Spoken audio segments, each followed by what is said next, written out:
yell at people. I like yelling at people. I was going to bed.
I'm already in my studio.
Apparently Rick can hear me.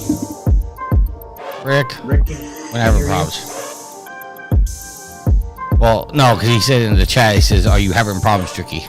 Because I was just yelling at the kids.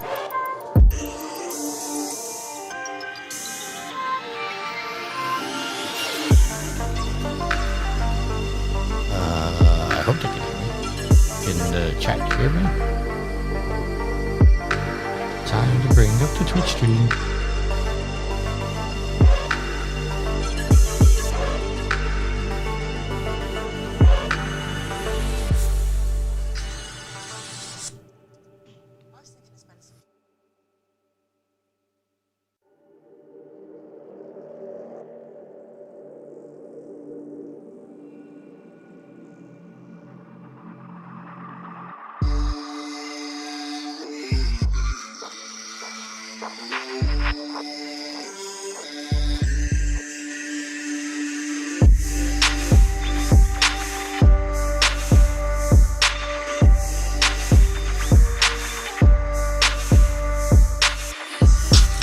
Test.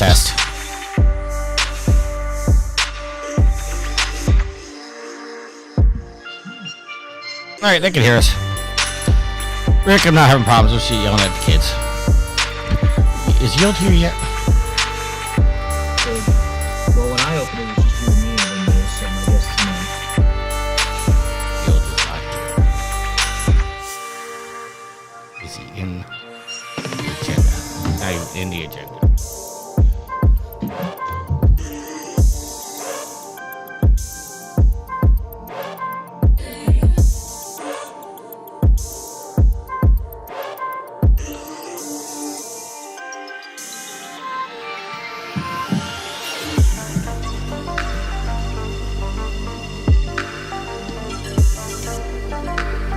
Okay, I can hang up because Yield just popped in the call. What? I said I was calling Yield, but he jumped in the Skype call. I thought you're saying you could hang up on this call. I'm like, what? No, I wouldn't do that. Okay, everybody's here.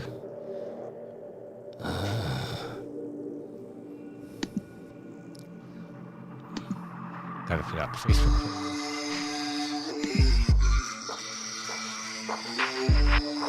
Bill, can you hear us? Yes. Okay.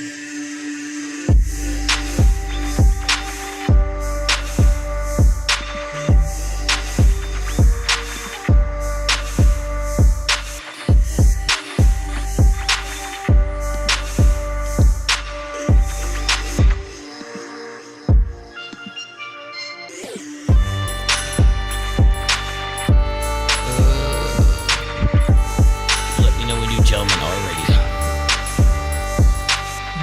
Make sure turn down my master volume.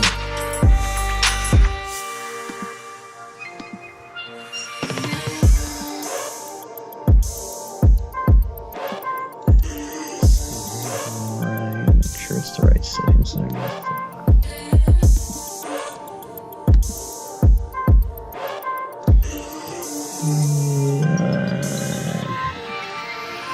Alright. Yeah, I'm good whenever. Alright, Yield, just let me know when. Whenever. So you updating the trophies. That's what I'm doing. That's why I was asking. But you can go. 10-4. I'm gonna get going. Okay. All right. Everybody hit record now. I am recording. Yep. I am recording. 5 seconds of silence.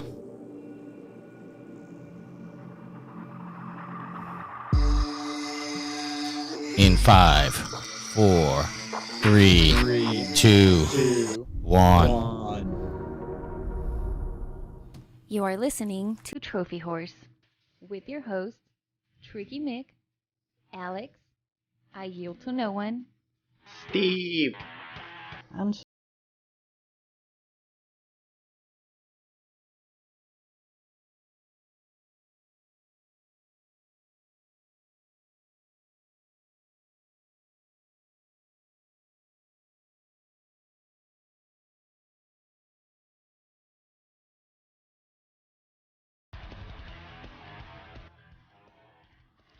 Hello, everybody, and welcome to Trophy Wars. This is episode 554. I'm your host, Tricky Mick, alongside with me, the man, the myth, and the legend. It's Alex. I don't know about you guys, but it's been a real weird week for me. Life in the supernatural Wild West is it's a trip. I'll tell you that much. He brings the awesome. It's I Yield to No One. I got nothing this week. Nothing? Nothing. Okay. I was hoping for something. Nope. You just got me. Okay. First things first. I don't know that it's like really are places to address this everything, but Yield, obviously you were watching the game Monday night when something terrible happened. Actually, no. I missed that part of the game. Okay, I stand corrected. Something unfortunately happened during the game, and you know, I'm sure you've heard all the details already. I'm surprised, not surprised, but I'm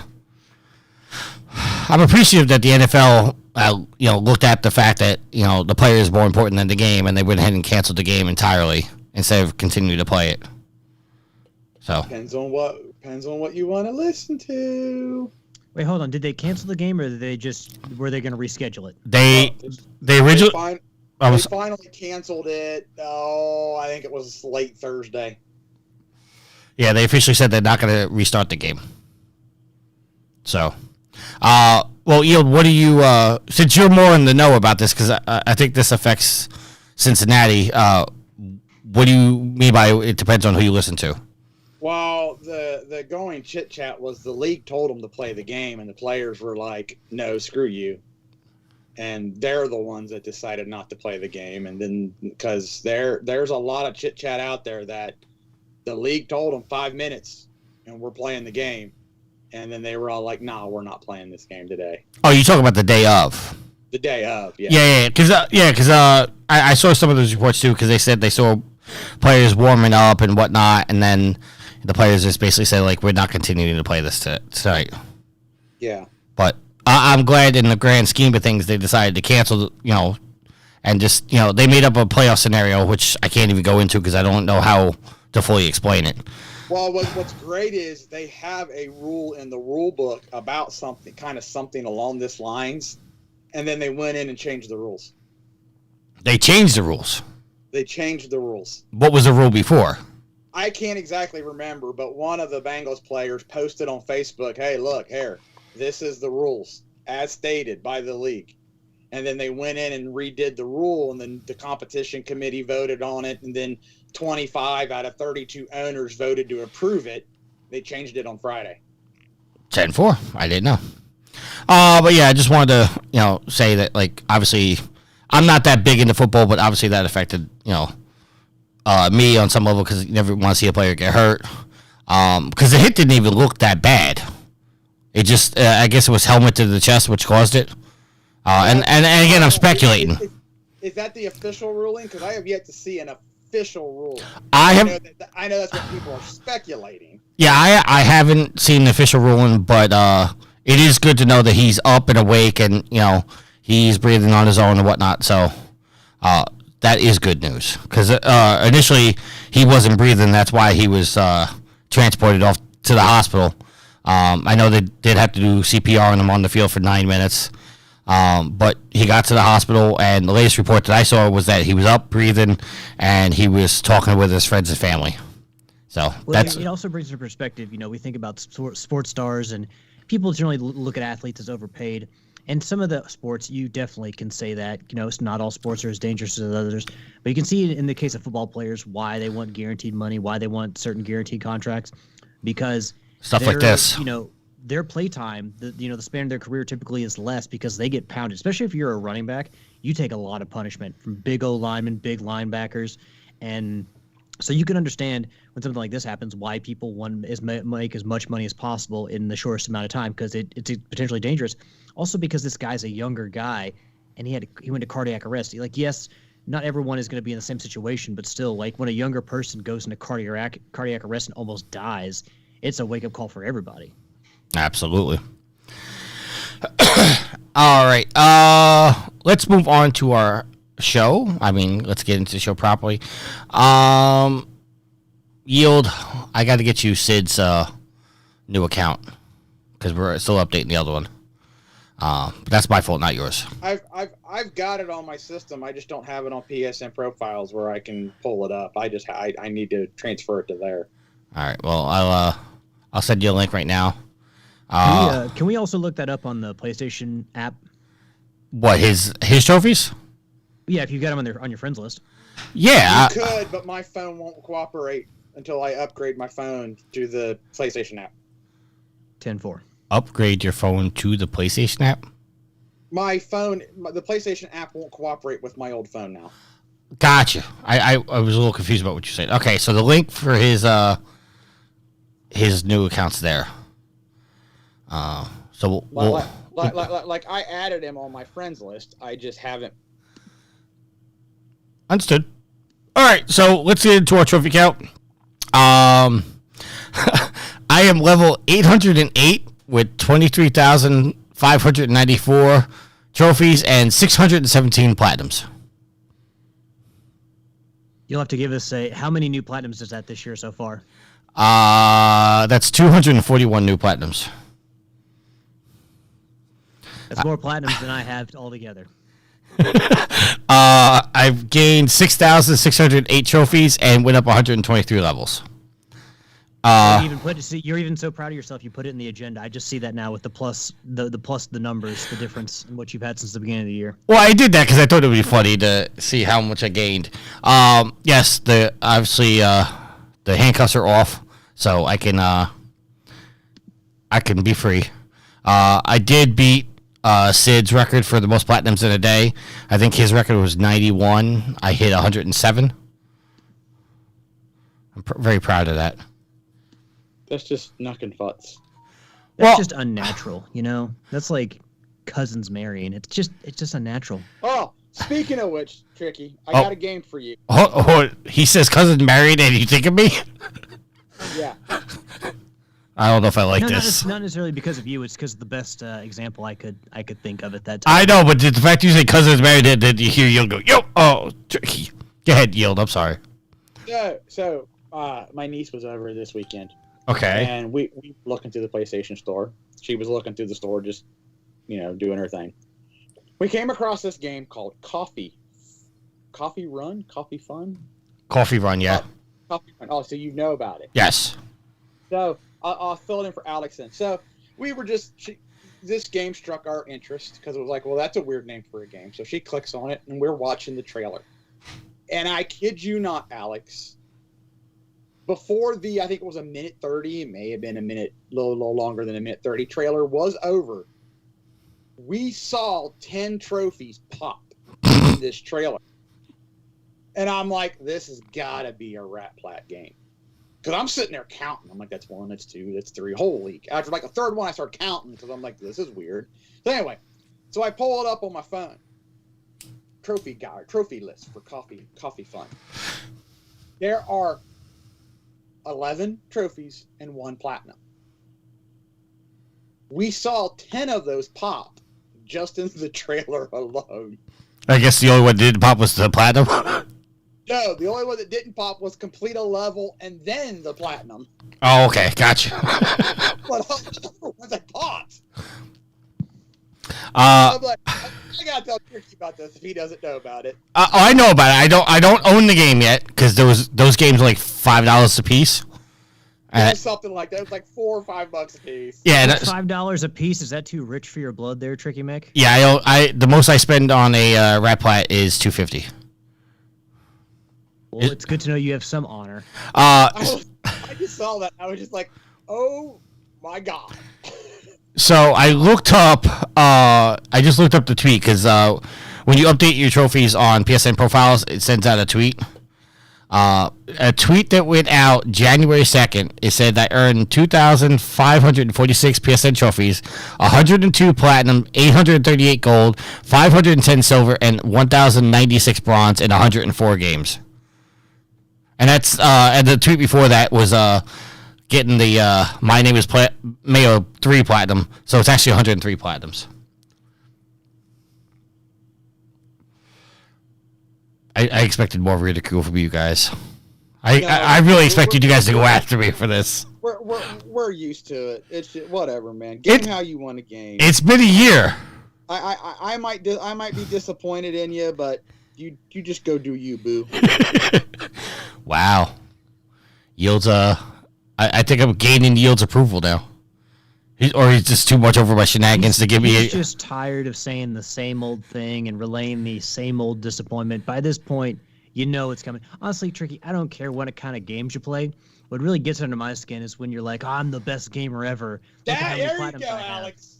And then you're like, yeah, but I that's what gets me is when you act like you're so much better than everybody else because you play easy games.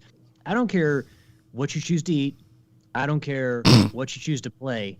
The wings thing was about, you called us hillbillies for how we like to eat pizza. So yeah, if you're going to give us crap for what we eat, then when we find something weird, we'll give you crap for that. That's fine. But when it comes to games, play what you want. just don't act like you're so much better than everybody else because you have all these platinums that any one of us could go do. It's just we choose not to, you know? Well, all right, to be fair, I don't think I really come across as saying like I'm a better gamer than you guys. I just defend myself when you guys give me shit for something and then you go and do something similar, and then when I call you out on it, it's like, oh no, that's allowed. That's where I get annoyed. When does that ever happen? Because you bring up things like the me playing the Turtles collection, the Cowabunga collection, and using the watch features for some of those games, when you'll go and turn around, and one of the things that I did with Kingdom Bridge of Spirits, where I'll use the glitch to beat the game on the master difficulty while having to play the entire game, you will do the exact same glitch, but to you that's okay, and me using the feature built into the Cowabunga collection is not. Because, and think about it like this, okay, and this just popped in my head. 99% of the games that I just beat in the last week, they were all just hold down the button for a certain amount of time, and then a minute and a half later you get a platinum. That I understand 100% is, that should be challenged. But to sit there and watch a game get played up to the point, and then on the boss level you say, nope, I'm going to take control, beat the boss level, and then say I beat this game, to me that's the same damn thing. And if you're gonna ridicule me for just holding down a button to get a platinum, and you go watch somebody not even do any work, and then at the end go, okay, I beat the boss, therefore I beat the game, to me that's shitty. Tricky, but you see, the problem is you think that I actually used the watch feature to play through the entire game. That's not what I did. And Yield even said last week that he beat the dam. I beat the dam too. I went through the dam without using the watch feature. Did you not say that you watched the entire game because you said, fuck that, I'm not playing that game again? It was the Turtles fighting game for NES. Same thing. But I didn't do that to the Turtles game on NES. I tried to play through as much of that as I could, and I played through the Tournament Fighters for the SNES and the Genesis. You had to. But I don't think you understand how bad the NES Tournament Fighters is. I really don't think you do. I'm not saying it's any way, shape, or form good. But what I'm saying is if you're going to use a feature within the game to get to a certain point to say, I beat this, and earn a trophy, which ultimately got you the platinum, and then you're going to ridicule me for holding down R1 for a minute and a half, to me, no, I didn't beat the game. I just held down a button. You didn't beat the game. You just beat the boss level. Tricky, it's incredibly different because to get that platinum, you have to beat 13 games. So you have to go through Turtles in Time. You have to go through Hyperstone Heist. You have to go through Teenage Mutant Turtles 2, the arcade. You have to go through the Tournament Fighters games. There's more steps to that than you holding down a button for an hour and a half. It's not the same thing. Because most of those games in that collection, I played completely through. Okay, could you at least say that my argument is justified? Well, as Daryl said, it's a built-in feature to the game, so I can see where you're coming from. But again, you can't call people out when you use the same Kina Bridge of Spirits trick to get the gold trophy that I did. But I didn't call you out for Kina. Huh? I didn't call you out for Kina. It's the same thing, though. No, that's not the same thing. Yes, it is. The watch feature is built into the Cowabunga Collection. Using that glitch in Kina Bridge of Spirits is not built into the game. It's not intended by the developers, whereas the other one's not, so they're not the same thing. I like how Yields made it. If you're willing to do the Kina Bridge of Spirits thing, you shouldn't have a problem with the Cowabunga Collection thing. I don't have a problem with it. I honestly do not have a problem with what you did. What I have a problem with is you calling me out for doing something like that, and then when I call you out, you're like, no, I didn't do that. That's not the same thing. That's what I have a problem with. I fully admitted it, that I did it, but also, and I know other people who use the watch feature too, but also, like I said, there's a difference in you rat spamming a game and getting a platinum in 20 seconds or whatever, or holding down a button for an hour and a half, than me playing through the entirety of all these Turtles games. Most of them, 30 or most of the games, like playing through the entirety of those to get a platinum trophy, which again takes longer. Every one of those games takes longer than the game that you platinumed. All right, it's not the same. All right, collection, we're talking about one or two games that I use the watch feature during certain sections of the game, and all the other ones I played all the way through. All right, we're going to move on because this is not what the show's about. Rick in the chat says... trophies, it's exactly what... Rick says, I inadvertently played a Radalika game this week. Headbangers in the Holiday Hell on Xbox. It's a pretty fun top-down shooter with good soundtrack. Listen, some of the Radalika games are actually decent games. Devious Dungeon, obviously this Headbangers is pretty good. Some of the Radalika games are pretty good. I know like you can get a platinum quick, but they are quality games. He also says, play games how you want. Who gives a fuck? And then he says, I don't think we should call them rat plats anymore. Radalika games are 10 times harder than these stroke the dog things. Absolutely. But rat plats is just the terminology we use. Yield, I know you've been awfully quiet about that. I'm not going to ask your opinion because I know how you feel already. Where did we stop on the trophies? Alex, your trophy, sir. Well, now you got me all riled up. I put away my trophy count, so I'm looking a little unprofessional right now. No, level 468 with a total trophy count of 8,333 and a platinum count of 135 in 134 games. Oh, I was looking at the wrong number. Yield, sir. I would like to say that my 9,000th trophy is now my third rarest trophy. God bless. What trophy is that?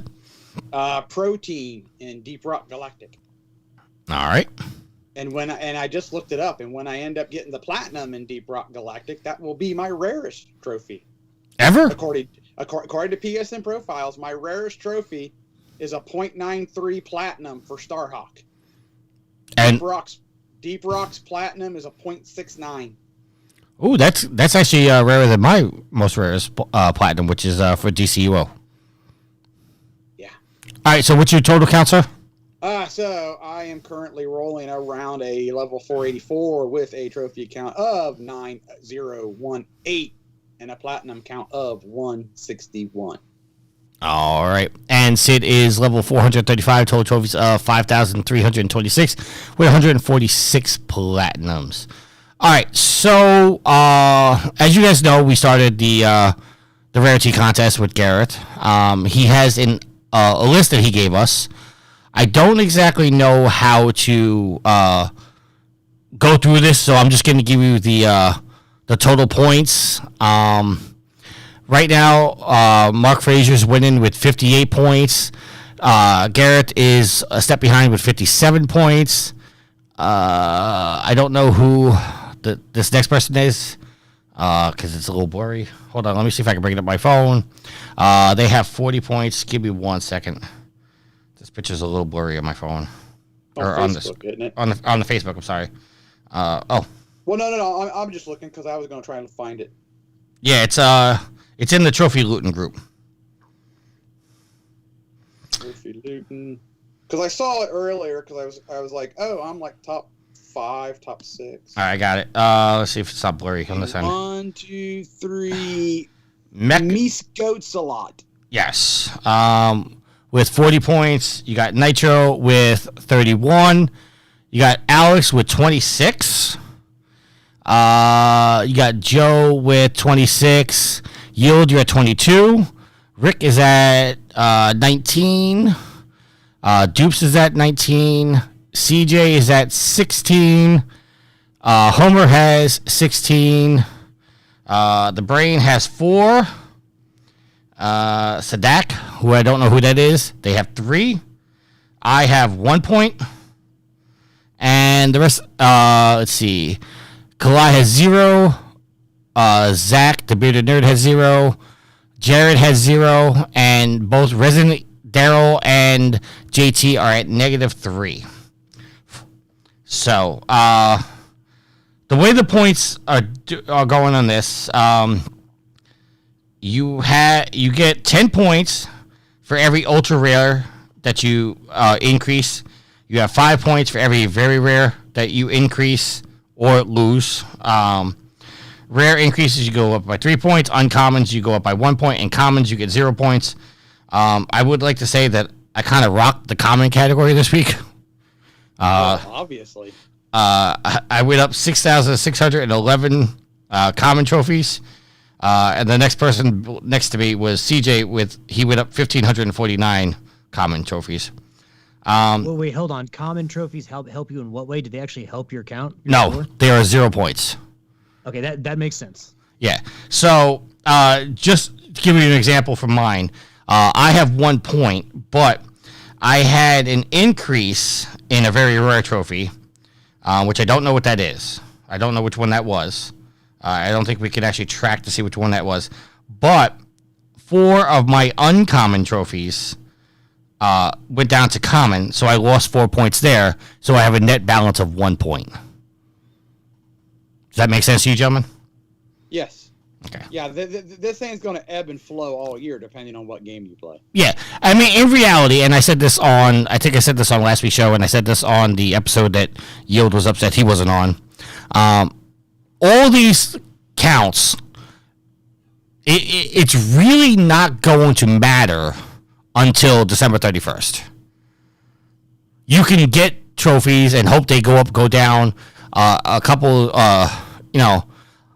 obviously, like I use my count as an example. Like, I didn't earn anything above a common trophy this week. So one of my very rares went up, but 4 of my rares, or my uncommons, went down. So I didn't do anything to increase my score. It's just the flux of the way it goes throughout the year. So obviously go out and get trophies, play games here you're going to play. I'm currently playing through God of War on the PS4 to try to get some points. I still got to get that platinum on the PS5. But that's what I'm trying to do. And I'm not even going to tell you all that I've been playing. So, because I'm not going to go through 300 games. So, I'm not going to do all that. Alex, what have you been playing, sir? Well, and the backlog beatdown, I have no chance to win because I can be happy with how I perform, but at the same time, like, there's just people out there that are going to roll through games much faster than I can. So I respect that, but I also respect the fact that I go into that competition knowing I'm not going to win. The trophy rarity thing, though, I have a better chance at. Although Marky Frazier might just bitch slap all of us and win that, but I feel like I have a better chance to win the trophy rarity competition. So I'm glad there's 2 out there now to help with the growth of our communities. The Trophy Wars community and the Loot Bros community. Like I feel like it's good community building. So I do appreciate that both of them are out there. So I got the platinum trophy in Guardians of the Galaxy. So I beat that, and I'm not sure how that shakes out as far as I did earn a couple extra points this week for some trophies. So haven't earned a lot of trophies, but I did get 1 platinum. And after Guardians of the Galaxy, which I did really enjoy, I really think they could make a better game if they do a sequel. But as far as it being a game, like, I think Tricky is spot on. And a lot of other people have said it too. It's a really good game. So I think if you like the superhero group dynamic, it's a fantastic game to play. I have recently jumped into Weird West, which I got on Black Friday, which I know that Yield has also purchased, but I don't think he started to play it. No, I have not. Yield, maybe hold off until after this trophy rarity competition is done. Maybe play it next year. So as not to affect my trophies. I'm joking. Do whatever you want. But I've really been enjoying it. It is a supernatural thriller set in the Wild West, kind of like a Diablo-style view. Like, I guess we're calling that isometric still. Shell-shaded graphics. One overarching story, but you play through 5 chapters. Each chapter you play as a different character. One's a bounty hunter. One is a pigman, a literal pigman. The next is a protector, a werewolf, and then finally an honorist, which what I've gathered is kind of a spiritual leader. I don't necessarily know if I want to call it a cult leader, but you've got 5 different episodes, 5 different characters, and they all tie together under one story. And it's an RPG, action RPG. Item management's a heavy aspect of it. Scrounging, scavenging, like you wouldn't say like a BioShock game. A lot of fun. I'm really enjoying it. Like, they're cool. Like, you have a reputation. You have a reputation system, so you can do side missions to help people to up your reputation, and then you can also, like, at night, bust into businesses and steal weapons and ammo and particularly precious resources, and then potentially have your reputation knocked down. You can go to prison for attacking people and attacking law enforcement. So choices do seem to matter somewhat in the game. I think there are choices tied to trophies in the game, but I think it's more like how you look back on your adventure that affects those two trophies. There's a good and bad ending, and I think more just depending on how you play, showing more or less remorse at the end of the game when you look back on everything is what determines that trophy. But I will say a few things about the game. When I started playing the game, I thought maybe that it would be perfect as a twin-stick shooter, but you basically you aim with the R trigger, and then I shouldn't say the R trigger, the right analog stick, and then with the L2 button you bring up the reticle, and then with the R2 button you shoot. So it's not quite a twin-stick shooter. I kind of understand why they did that, because then you take away more of the item management and you're just spraying bullets. And not only that, but it would kind of make the combat much easier. So I get why they chose not to do a twin-stick shooter, but at the same time it might be a little bit more fun. But again, would kick down a little bit on the RPG elements. So I totally know why they did that. Also, I will give you a heads up that if you're playing this game for the trophies, there are 28, as I count, missable trophies. So unless you want to play through the game once and then go through an entire another time with a trophy guide, and the platinum trophy is like a 30 to 35 hour platinum trophy. So unless you want to play on that twice, if you're going to play through the trophies, best to do it with a guide. And that's not something I really like to do. I like to play through a game once and play it how I want and not have to worry about trophies. But again, there's so many missable trophies in this game that you would literally have to play through the entire game again to maybe pick up some of them. So if you're going to play for trophies, definitely play with a guide, unless, again, you want to play through it twice. A very fun game, like the art style, like the theme of supernatural and Western. And, other than the combat getting a little bit of time to get used to, very, very fun game. So, yeah, I would recommend, I hope, you'll give us your thoughts whenever you start to play it. I think I got this game mixed up with Evil West when I was looking on the PSN sale and I was buying it, but I'm very glad I bought it. It's a Wolfeye game. It's the very first game that they've ever made. Very good first effort, great first impression, and then it's a Devolver Digital. They were the publisher. Obviously, they're a big name in games, especially when it comes to indie games. So, I would highly recommend this game, or at least, go look at a trailer and see if you like it. But the theming's great, and it's a lot of fun. Devolver Digital's kind of hit their stride the end of last year of kind of putting out. I'd say a household name at this point. Well, yeah, but I mean, they were kind of known for,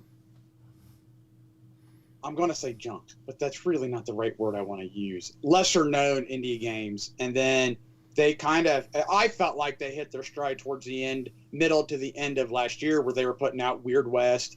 I think they put out, I don't know if they did Evil West. There was another one that they did. I mean, they did a handful of several like small games that were like, wow, that looks really well. And Devolver Digital is doing that. So, kind of kudos to them for hitting their stride. This is kind of one of those games that I'm like, okay, I've heard of Devolver Digital before. I've heard of some of their games, but based on this, I may not only, whenever I see the name Wolfeye in the future, I'll be like, oh, hell yeah, Wolfeye, what's up?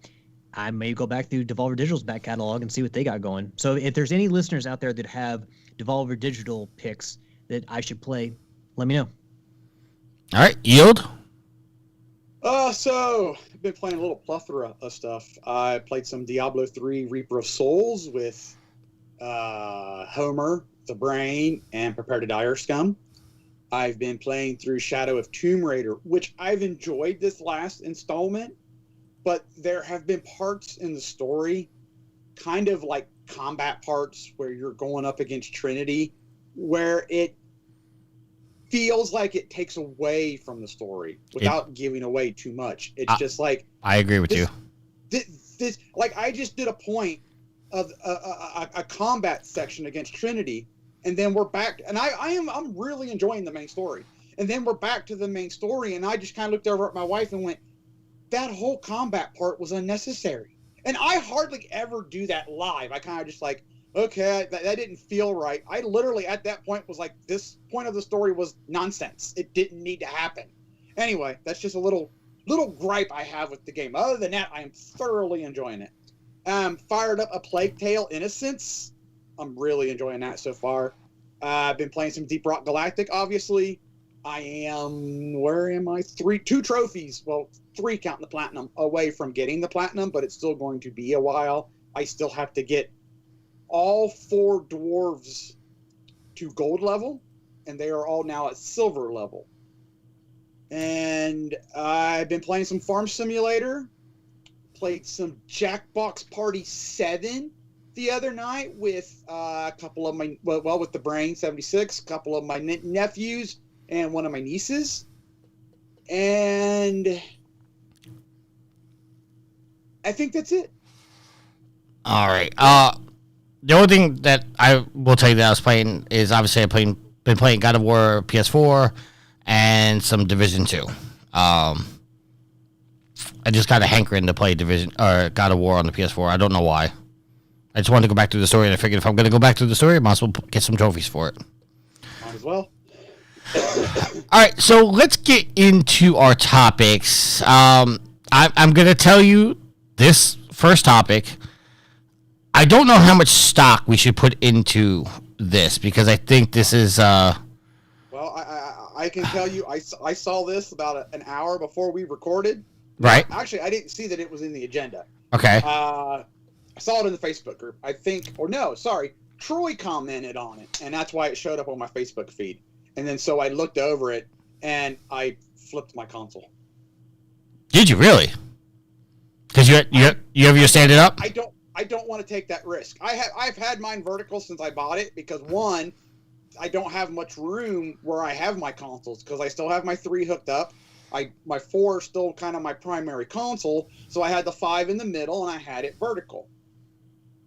I saw this and I was like, crap. I knew sooner or later something would come out that vertical would be bad, so I unverticaled it and made it horizontal. All right.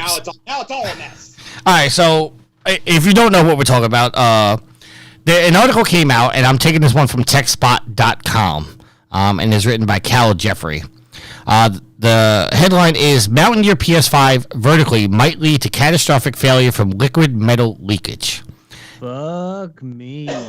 Now, like I was saying before Yale jumped in, I don't know how much this is true. I think this is just somebody saying something, because this isn't, nowhere did I see this as official.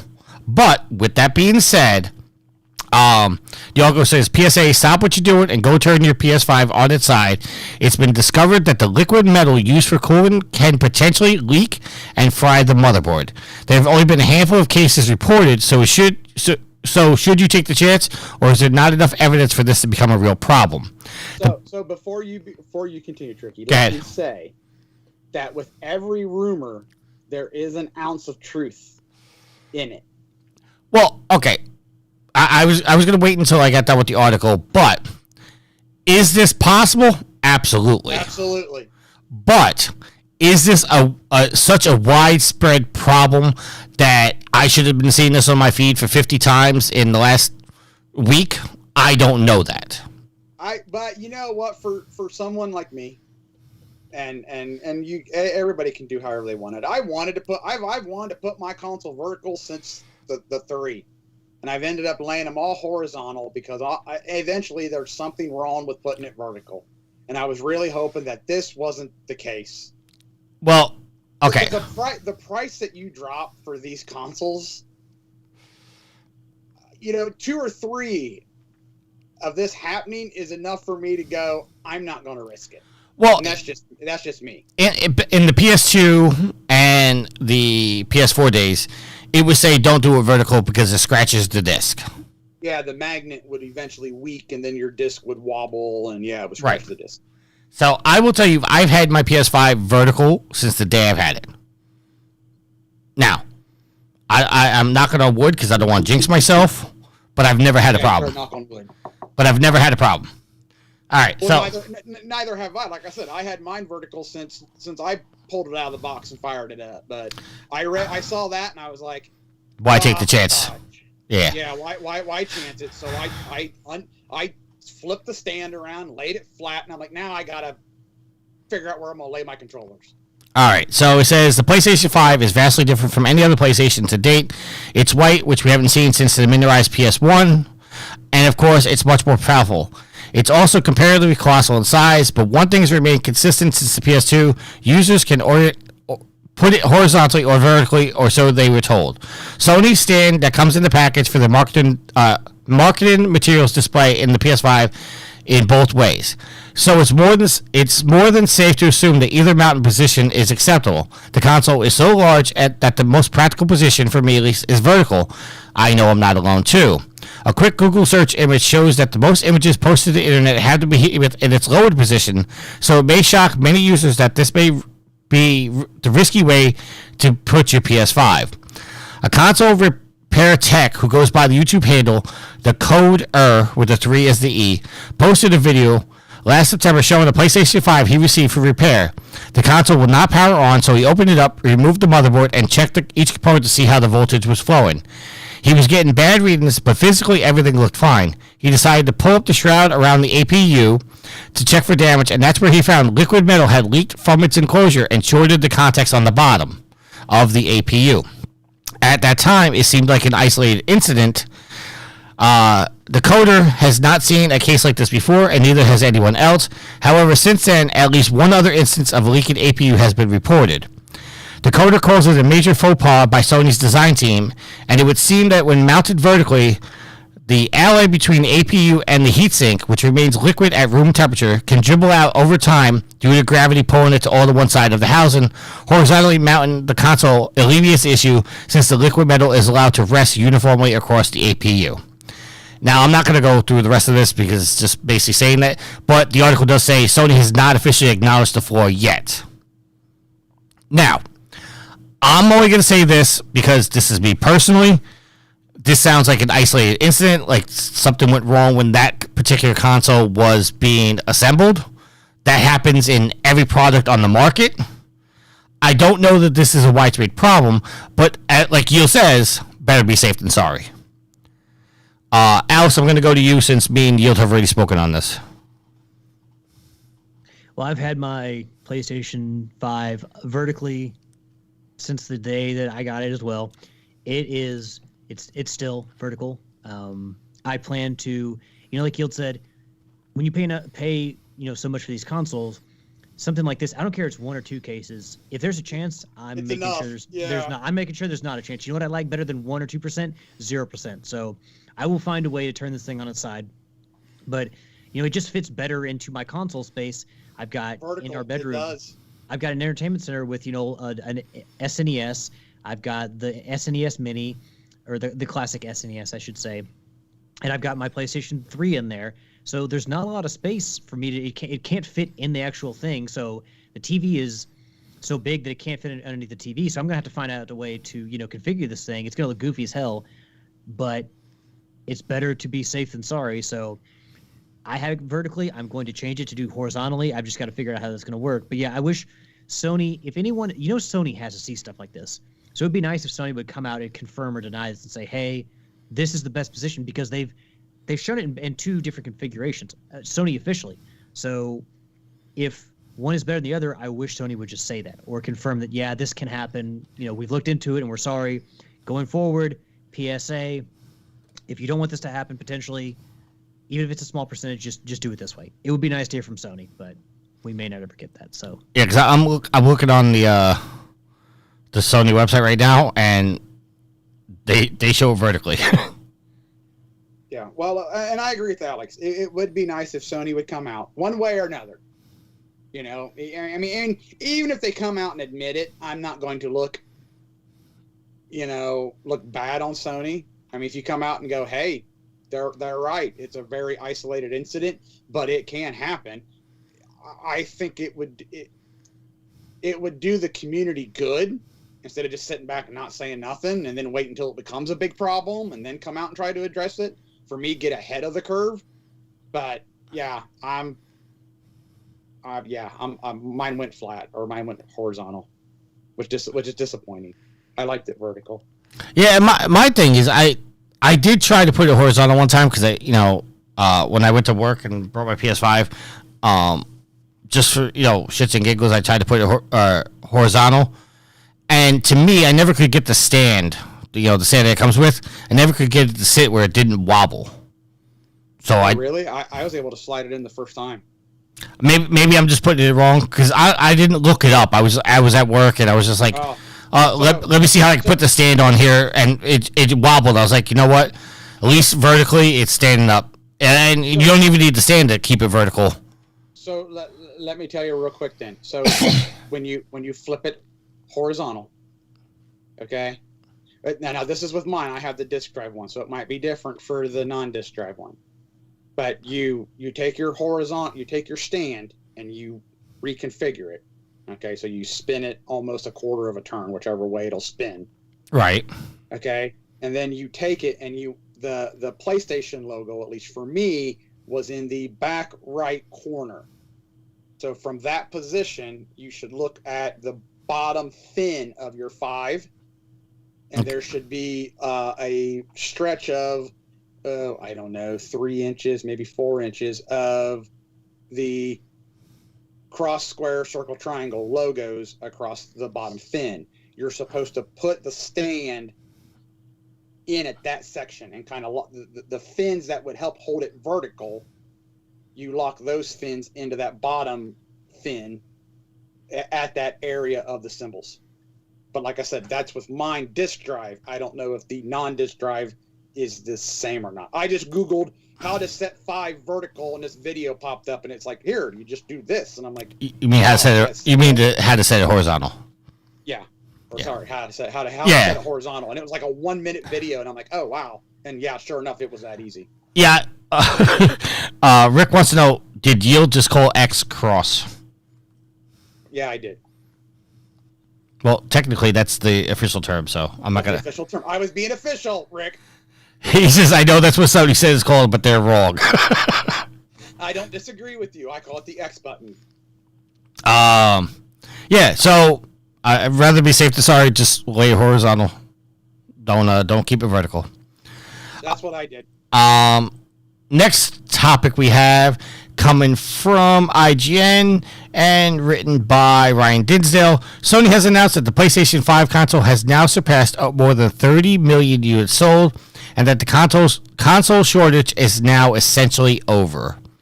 Sony Interactive Entertainment President Jim Ryan, as Daryl likes to call him, the franchise, revealed the new figure at Sony's CES Tech Conference, a number which is up 5 million from the 25 million figure he revealed 2 months previously on November 1st. Quote, "We truly appreciate the support and patience of the PlayStation community as we managed unprecedented demand and amid global challenges over the last 2 years," end quote. He then goes on to say, "The PS5 supply improved towards the end of the year, and I'm happy to share that December was the biggest month ever for PlayStation 5 console sales, and that they've now sold over 30 million units to consumers worldwide." End quote. Confident that the supply issues are now solved completely, Ryan added, quote, "Everyone who wants a PS5 should have a much easier time finding one at a retailer globally, starting from this point forward," end quote. So that's good news for everybody that wants a PS5. Seem to be out in the wild, but I guess time will tell if that comes true, because scalpers are still going to try. Alex, any comments on the 30 million sold? I mean, no, not really. I still haven't seen one in the wild. I had a friend who was able to pick one up last week. He plays games with his 3 kids, so they needed a couple PS5s in the house so the people could play with each other. The people could play on different consoles and play whatever they wanted. So he was able to find one seemingly easy enough. He had to go to a couple stores, but it doesn't seem like it's as hard to get one these days. Still, you don't necessarily just see them out in the wild. So we're not at that point yet, but the fact that there are 30 million out there, hopefully that Sony has, I think Jim Ryan said that the shortage is now over. It would like to see that come to fruition, to where if you walk into a Target on a given day, you can see a PlayStation, at least one PlayStation sitting there that you can buy if you want one. So I don't think we're to that point yet, but hopefully Jim Ryan's statement comes to fruition, and we are past the point where you have to look online for days to be able to find out when they're going to get shipments at a certain store and then be there on that day. Because people would just like to be able to go into a store and buy your damn video game console. So good number to hear. I don't know how it compares to other consoles, but quite frankly, maybe we need to get out of the habit of comparing them to, say, the PS2 or the PS3 or whatever, or the Switch or the Xbox or whatever. But a solid number, maybe, without context, kind of difficult to comment on it, but, maybe we should get away from comparing it to everything else. Maybe that's just, what comparison, I can't remember the quote, but comparing yourself or to other things and other people isn't always good for you. It's not healthy. It can lead to a lot of unhappiness. So good for Sony, good for the PlayStation 5. I just, more than the sales numbers, I just hope they get more out there so that anyone who wants to buy one can't get one. All right, Yield. Well, I kind of what Alex was saying. Until I see one in the wild, this is all just talk, in a sense of, hey, the shortage is over. I mean, I've seen more emails and stuff on social media about GameStop and other places. Hey, we're getting shipments in and yada yada, and that's good that there's 25 million out there. Now, I would like to say how many of those are actually in the hands of people and not still, being scalped. But yeah, until I can walk into my Walmart or Target or whatever and go, look, there's a couple of PS5s in the case. It's all just a rumor, man. All right. Happy thoughts and well wishes. Alex, I know you said you don't want to compare, but I did a quick Google search. According to VGCharts.com, in the last 12 months, the PlayStation 4 has outsold the PS5 by 3.8 million units. The PS4 is currently ahead of the PS5 by 4.11 million units. The PS5 has sold 27.56 million units in 25 months, while the PS4 sold 31.67 million. Now, obviously, this is based back in November, and as the article just said, this number is up 5 million from what Jim Ryan said a month ago. So, just in comparison. I mean, it's in the ballpark, but again, this has been an unprecedented generation with COVID and supply issues. So, I honestly, would the PS5 have more impressive numbers if they were able to produce as many as people wanted to buy? Absolutely. But I think the key is just getting them out in the hands of people. Not necessarily worried about the statistics and how they compare, because I think the PS5 would be beating some of these other consoles if it had the chance. But different situation, different time.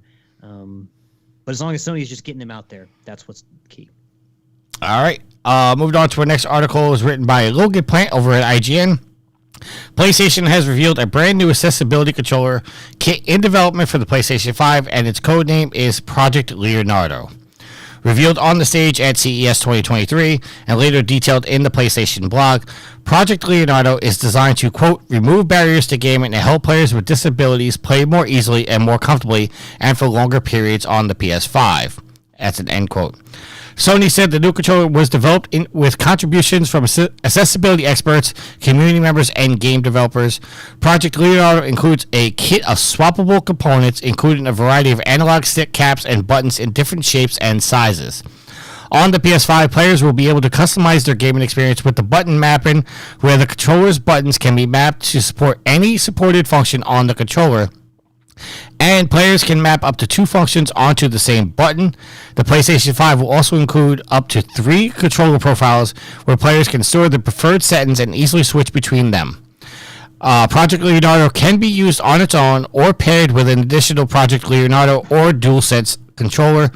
It's also designed to be compatible with external third-party devices via its 4 3.5mm aux points. I don't know if you guys saw what this controller looks like, but I do appreciate Sony stepping up their game and making something like this. Yield, will go to you first. Well, now that I've heard an article about it, all I saw was the pictures, and the first thing that went through my mind was, what the hell is this? But now it makes sense. Well, now that it makes sense that it's trying to be an accessible for the gamers with disabilities. Oh, okay. Well, then that's pretty cool. Yeah, when you just see a picture, Sony's tweet, when you just see that picture and introducing Project Leonardo with customizable this and that, I'm like, why we don't need that.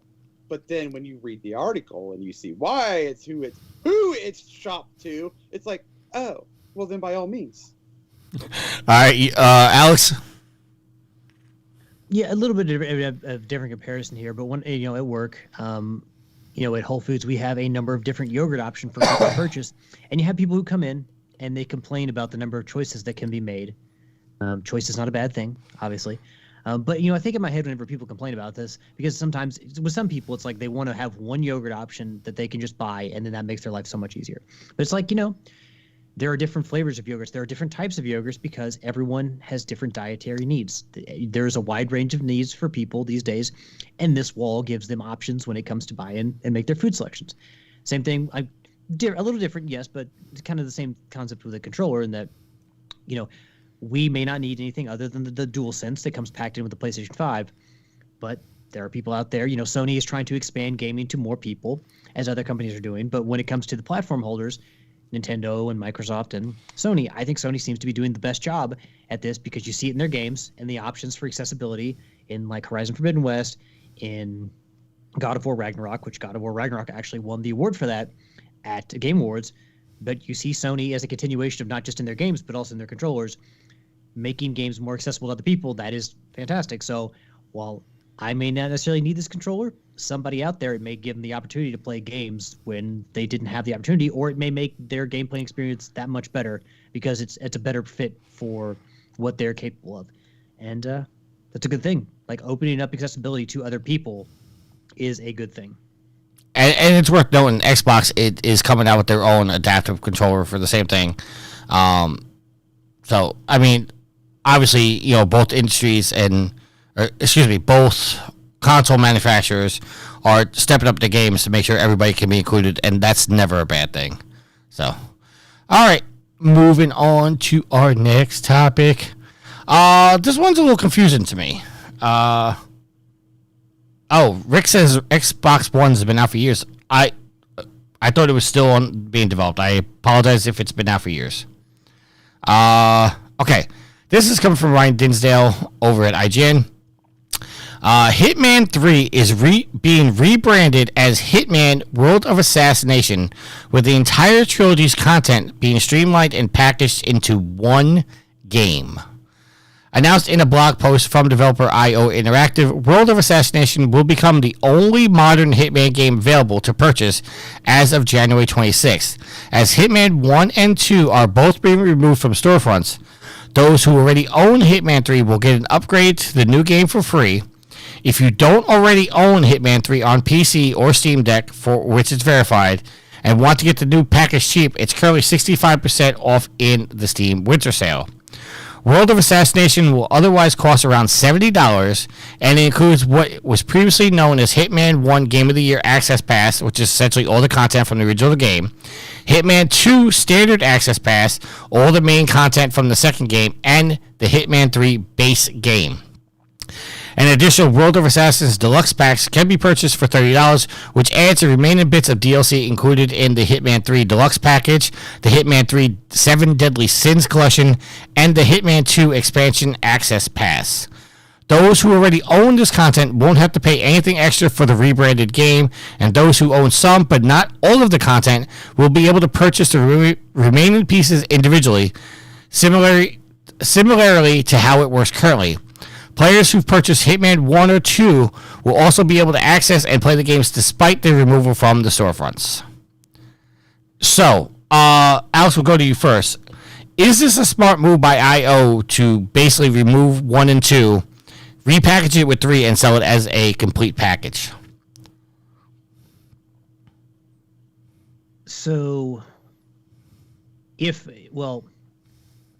are people, say, who bought Hitman 1 or 2, and they just bought either both those games or just one of those games, can they still download it from stores? No. Well, yes, if they own it already, they can re-download it. Yeah. You're just not going to be able to purchase it. Well, because typically, if you buy something from a digital store, even if it's removed, that content is removed for other people to purchase new, you can still go back in and re-download it because you've purchased the license. Correct. Which is the big concern, because it's like, hey, you're removing this stuff from the store. Can I still, if I, delete it from my console, can I still download it? It is, taking consideration saying, hey, if you've already bought all the content, you have to buy it again, or you have to be rated by the license, or if you bought some of the content, you only have to pay for what you don't have. I guess making things simpler is better, but then you've also got the situation where people are like, I just want to play one of the games to see if I like it. I don't necessarily want to buy the whole package. What was the cost of the entire package? $70. I mean, that is the cost of a regular of a MSRP game or retail game these days. Yes. Well, not just retail, but on the store. Yeah, but let me cut you off a second. The reason I asked this question is, say you don't want Hitman 3. You just want to buy Hitman 1, which at this point has been out for years and is probably heavily discounted, and you could probably get it for the cheap. Now you're being forced to pay $70 for that game. Now, granted, you're going to get a lot more content with that $70, but you're not just going to be able to piecemeal and say, I just want Hitman 1. Well, you can. You just won't be able to do it digitally. But let me ask, like, as we go on with digital sales and these stores get more and more stockpiled with more and more games, do we not think this is going to become something that more and more people do to try to lessen how much stuff is on these digital stores? Like the back catalog that's on these digital stores is going to become so massive at some point. Do we not expect more people to do this? Like, you have to buy all of the Uncharted in one. I mean, maybe not, but... Now, see, Alex, I was going to say that same thing. Is this kind of not Uncharted territory, excuse the pun, that this is the first time that we've kind of seen a developer do something like this? And while it feels odd to me, I also don't disagree with it in the sense of they're just going to combine all three games, because I know that I've got a buddy of mine, big Hitman fan. I kind of follow it. I picked one up. I think I might have picked the first one up on the cheap. I just haven't gotten to it. But I know that when 2 came out, they made a lot of the missions from 1 available on 2, and they've done the same on 3. So I'm not like, when Tricky was reading this, to me it was like, oh, this makes sense from this group because of how they've just kind of kept all the games involved with the next iteration of it. Does that make sense? Yeah, I mean, again, no pun intended, but this is Uncharted territory, because normally when we get something like this, they turn around and say, like with the Uncharted games, we got the Nathan Drake collection, and that was a collection of all the games, 1, 2, and 3. But you could still go piecemeal and buy 1, 2, or 3 from the digital store. They didn't get removed from the store. This is them removing those games and saying you can no longer just buy 1. You have to buy 3, and we'll give you 1 and 2 included into it. Which I understand, and Alex has a kind of a point. Like we're gonna have to reduce what's on the digital storefront. But as one of you guys said, I don't remember who it was, and Rick in the chat just said, just buy the disc. Yeah, that's what I was saying when Tricky was like, you can't piecemeal it. No, you can still physically go piecemeal it, and then now that'll make the physical copies valuable. Is not really the right word. What's the word I'm looking for? Not a keepsake, but not an eye catcher. But you get what I'm saying. Collector's item. In a sense, a collector's item, a hot topic or a hot item, I guess, is what the physical copies are now going to be, because you can't piecemeal it. So now people are going to be like, well, I just want 2. I didn't enjoy 1 or 3 or yada yada. So, right. I mean, I get your point, Tricky, in that they're now forcing you to buy all 3 games instead of just 1. And who knows? Maybe you've never played a Hitman game and you just want to try one, and you could get the first Hitman cheaper. And well, that's the thing is we talk about physical stores. Like, one, you can't just walk into a Target or a Best Buy and find one because the selection's not there anymore. Maybe a GameStop, but even if you go into one of these like collector stores that have retro games, you may not necessarily be able to find it there. Maybe on eBay, but like that well is drying up. There are still a lot of people that like retro gaming that still want to go out and shop for games. You can go to different conventions, different cons, or you can go to different online stores, but for everybody who wants to just maybe buy the original Hitman, you may not be able to find it, or it might be a hard find these days. And like Yield said, with them not being able to purchase those from a digital store anymore, price might go up. So you may have to pay more than you necessarily would have before. That's also very true.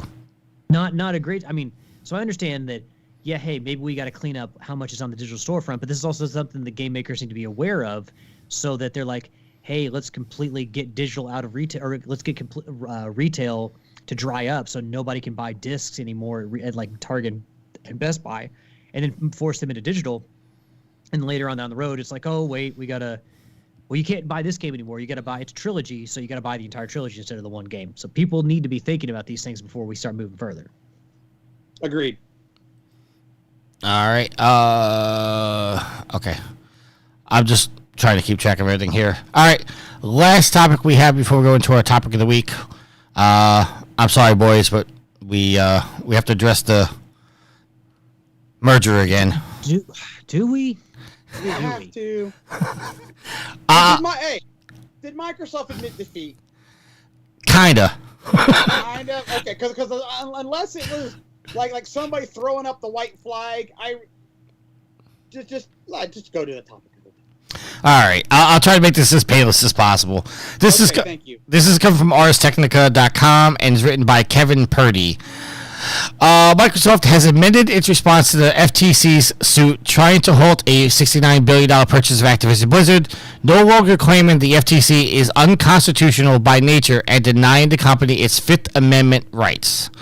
David Cuddy, public affairs spokesperson for Microsoft, told Axios' Stephen Toledo that the company, quote, put all potential arguments on the table internally and should have dropped these defenses before we filed. The FTC has an important mission to protect our competition and consumers, and we quickly updated our response to omit language suggesting otherwise based on the Constitution, end quote. Microsoft's original FTC Commission response stated that the proceedings against Microsoft were invalid, quote, because the structure of the Commission as an independent agency that wields significant executive power and the associated constraints of removal of the commissioners and other Commission officials violates Article 2 of the U.S. Constitution and the separation of powers. Another point claimed that the use of an administrative law judge rather than a typical judge with a lifetime appointment was a violation of Article 3.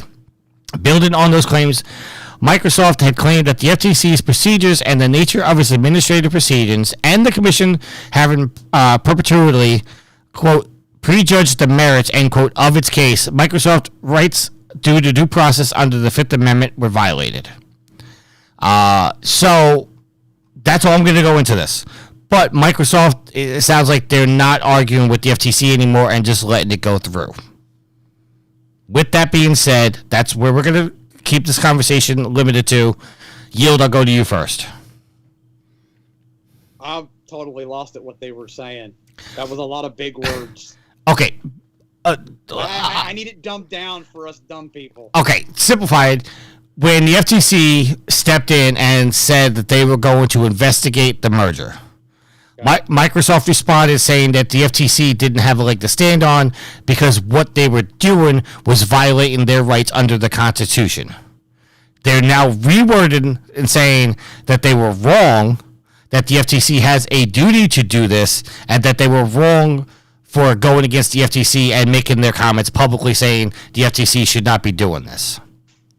Okay. So hearing it that way almost makes it sound like to me, and maybe this is just me being the conspiracy guy that I am, that it almost sounds to me like they think they're going to lose. So now we're going to buddy up to the FTC by going, oh, our bad. You guys go do your job. We stand behind you. All right. Maybe I'm looking at it wrong. I don't disagree with you, Alex.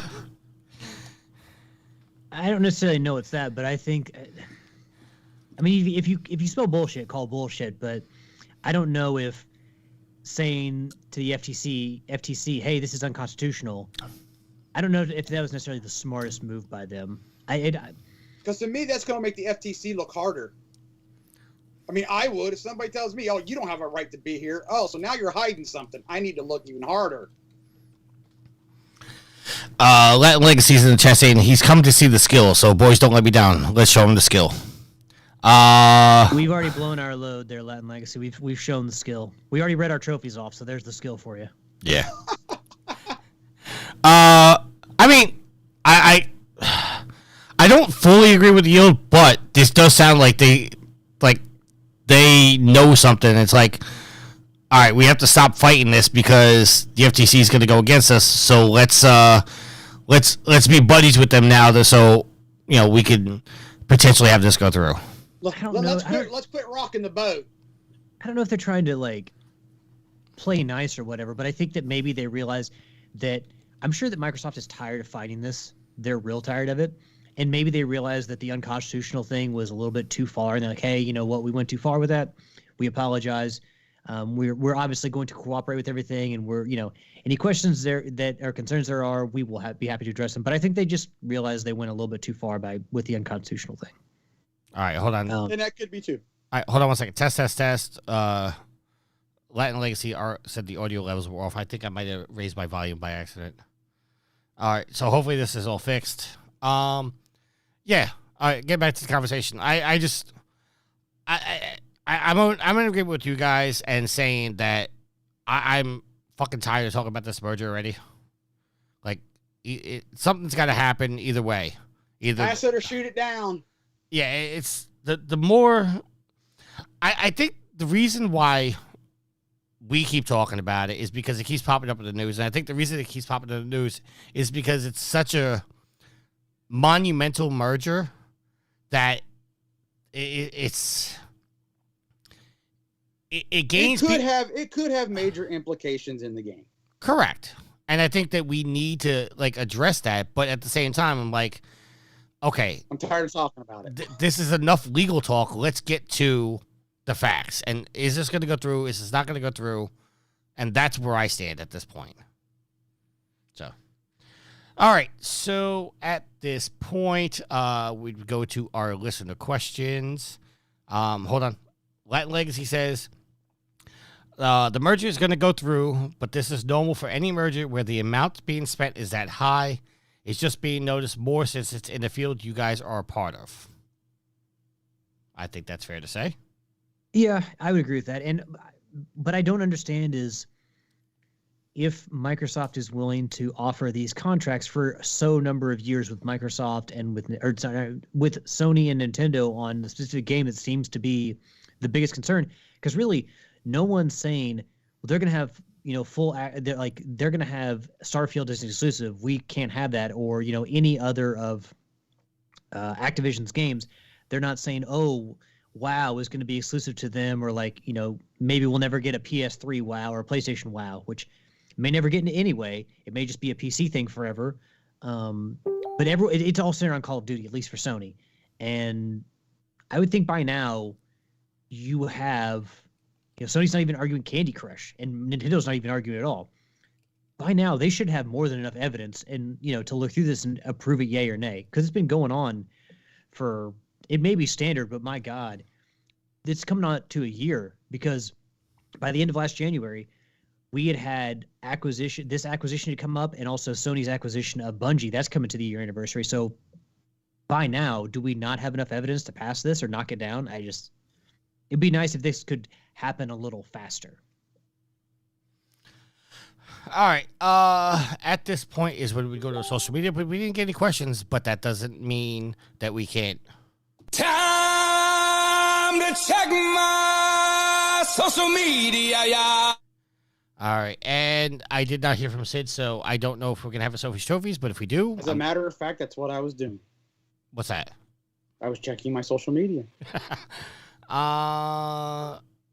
Okay. So, we have a question from Rick. We have a question from Rick. All right, lay it on us. It's in the chat. Well, you have to read it. I don't see the chat. I know. 3 Super Nintendo games that you would like a platinum for. 3 Super Nintendo games. So let me ask Rick: Are they remastering these then, or just the Super Nintendo had trophies? I'm assuming, and I wait for his response. I would say that he's saying if Super Nintendo had trophies, which 3 games would you like to go for the platinum for?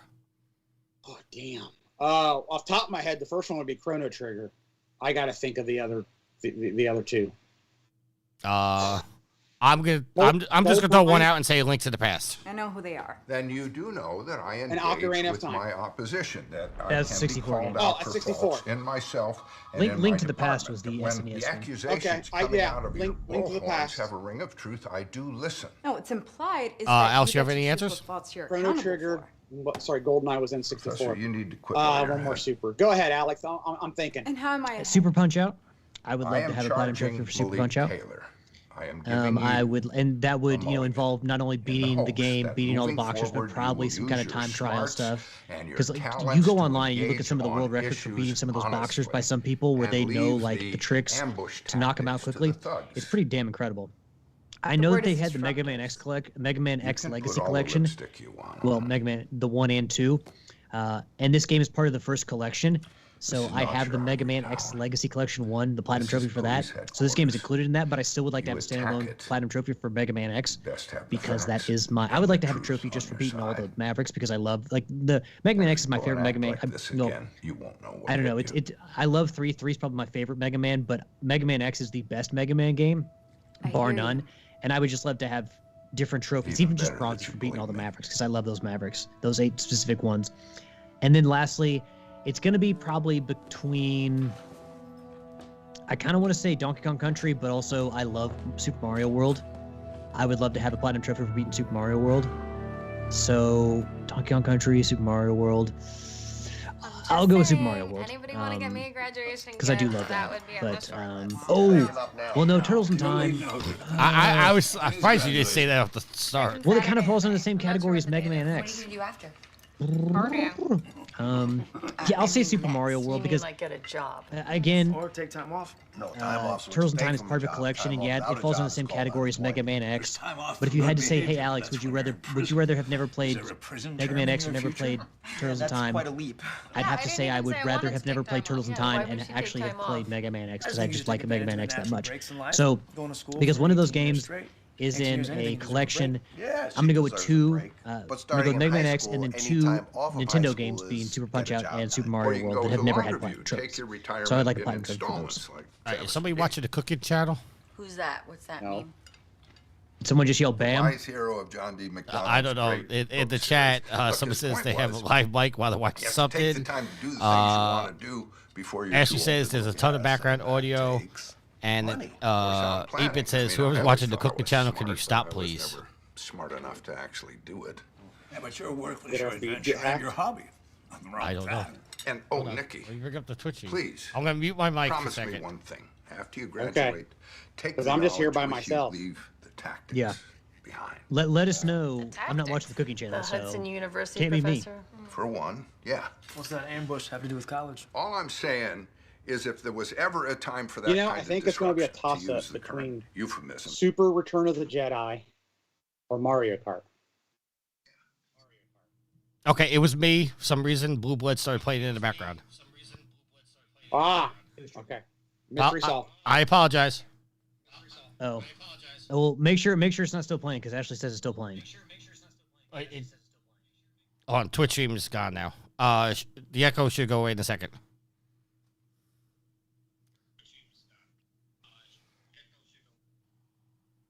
Okay. Think we're good? Are we good now, guys? Rick says, so professional. What episode are you guys up to now? We're on episode 554.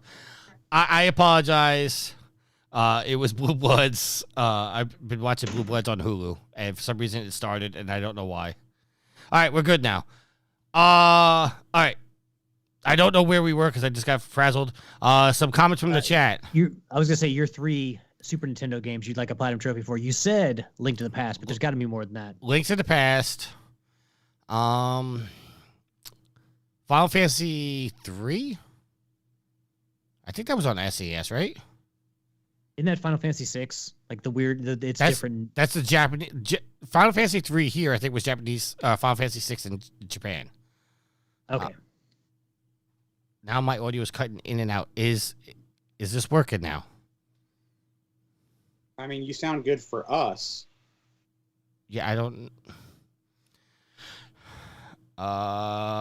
Yeah. Okay. So Final Fantasy 3. A Link to the Past.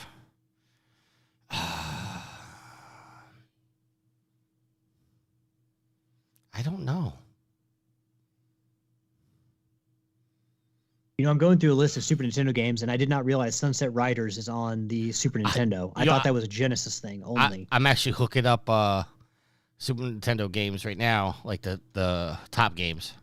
So yeah, I do. Oh, I like Sunset Riders too. I'm gonna stick with my answers, but if you had a platinum trophy for the Lion King on Super Nintendo, that'd be pretty impressive because those games are maniacally hard. Those Disney games on the SNES. So that would just be a flex right there. Killer Instinct. I'll go with Killer Instinct. All right. Actually, hold on. Can I change my answer? Yes, you can change your answer. Since Mega Man X is already part of the Legacy collection. Well, no, I can't do that because I was going to say Super Castlevania. Castlevania is part of the Castlevania Anniversary Collection. I'll stick with the ones I got. Super Punch Out, Super Mario World, and Mega Man X. Those are mine. All right. So some comments from the chat. Latin Legacy says Super Mario RPG, Donkey Kong Country, and Star Fox. Oh, I forgot about Star Fox. But anyway, I said what I said. Skins says Super Mario World, Mario Kart, and Aladdin. Yeah, because Aladdin would be a serious flex because those games, again, are really hard. Ashley said that she's disappointed no one said Beavis and Butthead. I played the Beavis and Butthead game on Genesis. I did not play the SNES, but they were not particularly good games, as I remember. Rick says Sunset Riders is one of the only games better on the SNES versus the Mega Drive. The Mega Drive for us was the Genesis, right? Or is that two different consoles? I think it was Mega Drive in Japan, Genesis here. Okay. Because you had like the Famicom. What was the Famicom? Because that was not what we had here. Famicom was the. But not the Japanese NES. That was the Japanese NES. All right. 8-Bit says not a Super Nintendo game, but Bloody Roar would get a platinum would be cool. I wish those games. I had the GameCube one, Primal Fury, and then I had the original game on the PlayStation, which I'm sure actually might be worth a little bit of money these days if I still had it. A fantastic concept. I just wish those games were not as good as their counterparts during that time, and I wish that series was still alive. And I wish those games were better because a fun concept, cool characters, but they weren't as good as the other games at the time, like your Tekkens. They just weren't as good. All right. Rick says good answers. Alex overthinks his always. It's great. Well, you know what, Rick? That's what you get with me. And it's a good question. I want to ruminate on everything before I give you my final answers. And then Ashley says, "Don't be a game snob, Alex." How am I being a game snob? All right. And then we had a question from 8-Bit in all this mess. It says, putting aside Rat Plats, which is not going to apply in this question because none of us played a Rat Plat last year. What was your guys' easiest? Well, Yield and I didn't play any Rat Plats last year. I didn't play it either. What was your guys' easiest plat from last year, and also what was your hardest? Hold on here. Let me go to the PlayStation app. I happened to take a picture of the games I beat last year. This is what the PlayStation app is extremely useful for. I'm looking up my plats from last year because I only got 6, I think. So I said Concrete Genie. I was thinking Concrete Genie, but that was 2021 because I beat Concrete Genie and got the platinum in like 8 hours or like in a single day. So that wasn't last year.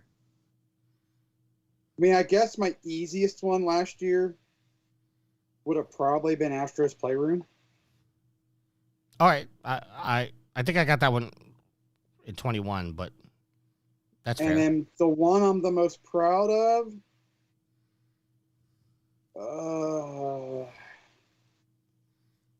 probably Just Cause 3 of the ones that I earned only because of the headache I had to do to go back through and the grind that it takes to get it. Okay, so I platted 4 games last year. Rookie.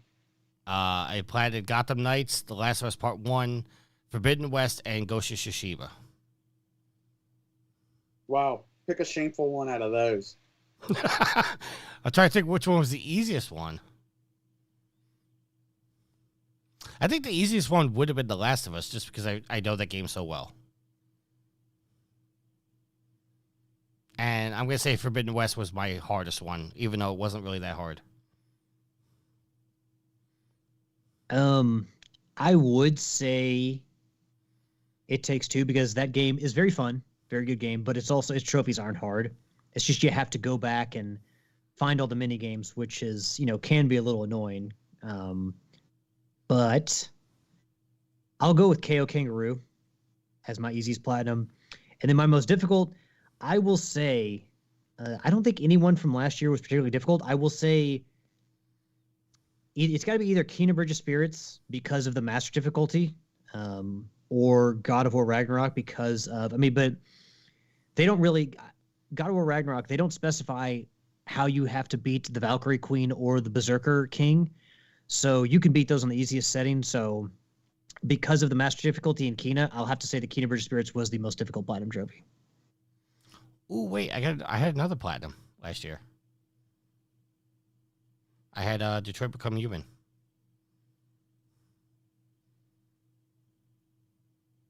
Nah, I'm going to leave my answers with the or. Now, let me add to this, because I was going to say, which is your most proud platinum from last year? Not your most difficult, you're the one you're most proud of. I'm going to say Detroit. Detroit was my most proud one, because I wrapped that one up after 4 years. So, yeah. It would up, Just Cause 3 would be up there, but probably Rayman Legends. That's a good answer, too. Because that the commitment to get that, to go back and get your awesome level to 11 after you beat the game, is a legit commitment, I feel. All right. I have a comment from the chat. Ashley says, the only plat I got last year was It Takes Two because Alex forced me so he could get it. This is true. Relationship goals. And then Rick says, those 5 platinums Tricky got are worth more than the 262 you got last week by a large margin. Horizon's worth more than that on its own. No, so for me, like, my proudest ones are the 3 PlayStation 3 games I went back and got last year: Darksiders 2, Eco, and Shovel Knight. I think that, though, the one I would have to go, as nerve-wracking as the Castle Guide speed run for Eco was, I'm going to have to say my proudest from last year had to be Shovel Knight, because that's a platinum trophy I never, ever thought I could get, because not only the difficulty of the game, but also just, you have to get through the game without falling in a pit. You have to speed run the game. I think is it under an hour and a half? Under an hour and a half, 2 hours? I don't know. But there's a speed run you have to do, and I just never thought I could get it, and I did. And so Shovel Knight has to be the one I'm most proud of from last year. All right. I'm sorry, Yield. Did you give your answers already? I missed. I did. Okay. All right. So, Rick says his easiest were Guns, Gore, and Cannoli 2, and his hardest and most fun was Slay the Spire. And then Rick says, didn't Alex do a Crash game last year? So I did. I had already gotten the platinum trophy from the Insane trilogy, the first Crash Bandicoot game. First Crash Bandicoot game. I already gotten the platinum trophy for that. It's just the only trophy I was missing was from the DLC and from the Stormy Ascent, and doing the time the relic race on that. So I was able to actually complete the relic run, and I think it was a gold trophy. So I was only missing one trophy, but it was a DLC one, not a platinum trophy. But yes, I am very proud of that one as well. All right. All right, we're going to move on to our topic of the week. This is coming from Rebecca Valentine over at IGN. Oh, wait. Tricky, I have to ask you, are you getting paid by these people? Question from the chat before we move into our topic of the week. The last question we'll take for the week. 8-Bit wants to know, out of the games we know are coming this year, what is the game or plat you're most looking forward to? Well, see, I mean, off the top of my head, but the only one that I know off the top of my head, well, 2. I'm getting We Were Here Forever at the end of the month. And obviously, I'll probably pick up Skull and Bones. But someone lay on me some of the other things releasing this year because I'm kind of at a blank. Okay, I'm going to do a rapid fire just to get through some of these. Obviously, some of these are not going to be PlayStation games. Hogwarts, Zelda, Diablo 4, Star Wars Jedi Survivor, Final Fantasy 16, Forspoken, Street Fighter 6, Resident Evil 4, Fire Emblem Engage, Suicide Squad, Dead Island 2, Starfield, Skull and Bones, Assassin's Creed Mirage, Redfall, Sons of the Forest, Atomic Heart, One Piece Odyssey, just skip it. Alan Wake 2, Horizon Call of the Mountain, Company of Heroes 3, Baldur's Gate 3, Destiny 2 Lightfall, which sounds like just DLC, The Day Before, which I'm interested in, Ark 2, Minecraft Legends, Stalker 2, Avatar Frontiers of Pandora, Aliens Dark Descent, Blood Bowl 3, Payday 3, Crash Team Rumble, Meet Your Maker, Dead Space, The Expanse, the Telltale series, Scars Above, and Kerbal Space Program 2. So the games that I'm probably the two that I'm looking forward to is kind of a tie because you don't know what you'll get with the second game yet. You're sure you'll get a good story. Both the games I'm looking forward to and the platinums I'm looking forward to getting for kind of two different reasons would be We Were Here Forever and Jedi Survivor. The We Were Here Forever because of the co-op, how you have to solve the puzzles together, and the first three We Were Here games were really fun. And then the Jedi Survivor because Fallen Order was way better than it had any business to be. So my expectation for this game is very high. As in you need to set that precedent of Fallen Order or exceed it. If you don't, then to me it would be a failure. Okay, Alex? I will say to Yield that I think that they will surpass Jedi Fallen Order because as good as that game was at times, I think that people can all admit that there were problems and issues that they could easily remedy in a sequel. So I hope to Respawn Entertainment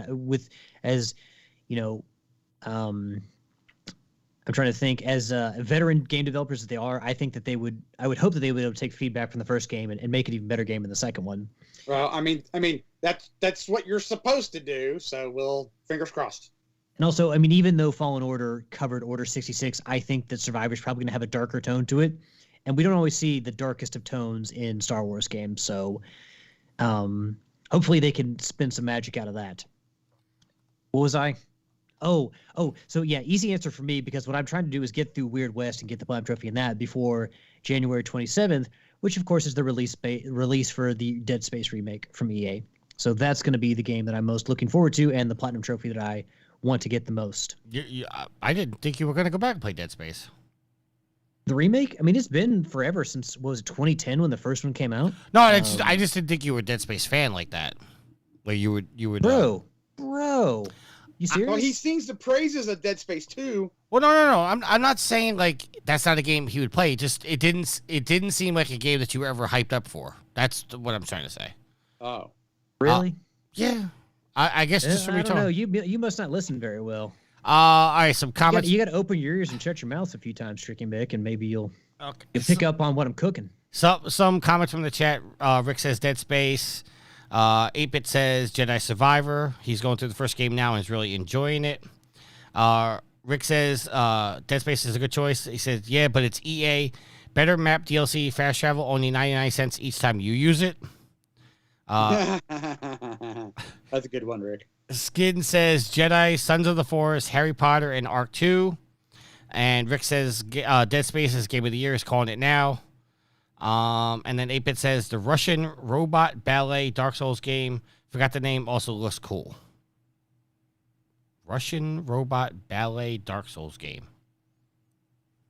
So he can't remember the title of the game, but this is how it's.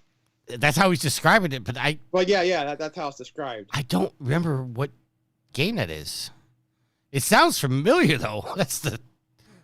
Well, it does kind of touch. Is that the next From Software game? Because I know that their next game was close to being done, despite Elden Ring. I thought From Software was doing not a Command and Conquer game.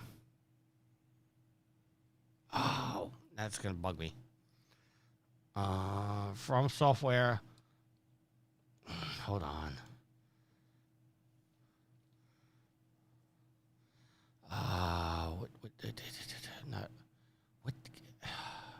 Armored Core. That's what I'm thinking of. Armored Core. They're doing Armored Core 6.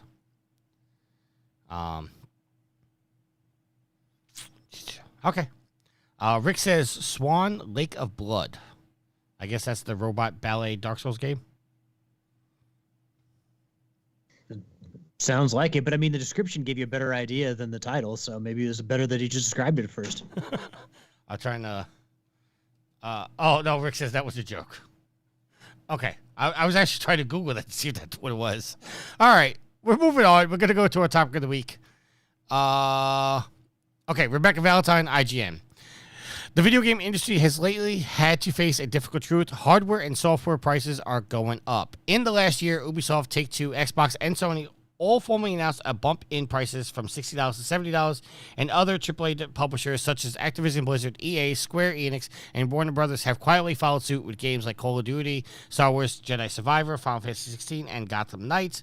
In hardware, the PlayStation 5 got a price bump earlier this year across a number of regions, although its cost remains steady in the U.S. for now.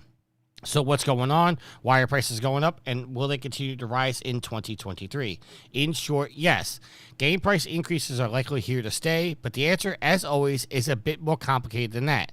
There are a lot of conflicting factors at play, from game price in history to inflation to the general games landscape, where consumers have wildly different perceptions about the value of $60 versus one priced at $20. So if you're concerned about the price increases or just want to know a little bit more about why you're paying $70 to begin with Redfall next year, it's worth getting to know a little bit more about the game's pricing landscape and what to expect in the year to come. All right, so I'm not going to read the whole article because the article is kind of long. Please go give it a click. We have talked, gentlemen, about price increases going from $60 to $70. A lot of people were upset. As we pointed out in the past, games were $70, $80, $90, $100 back in the SNES days. But we weren't paying those prices. I was. Well, I wasn't. My parents were. Okay. Oh, okay. Fair enough. That was the price of games back then. Whether who's physically paying for it, that's not a factor. But we've always talked about game prices going up, and obviously when they announced we were going from $60 to $70 on some of these games, there was an outcry. But overall, and I know we've talked about this somewhat in the past before, and Alex, I'll go to you first. How do you feel about prices going up? Like, do you feel like most games you play now are worth the $70 price point? I mean, you look at a game like God of War, like Horizon Forbidden West. I mean, absolutely. I mean, let's be real. We're not going to have to pay $70 for every game we want to play. If you want to play a certain game at launch, yeah, you'll have to pay $70. But then I got, on a Black Friday sale, I got Weird West, Ghostbusters, the video game, the remake on the PS4, Miles Morales, and Guardians of the Galaxy for like $67. All four of those games. So through sales, which there are plenty, and other things, you're not going to you're most often than not, if you can wait, you're not going to pay $70.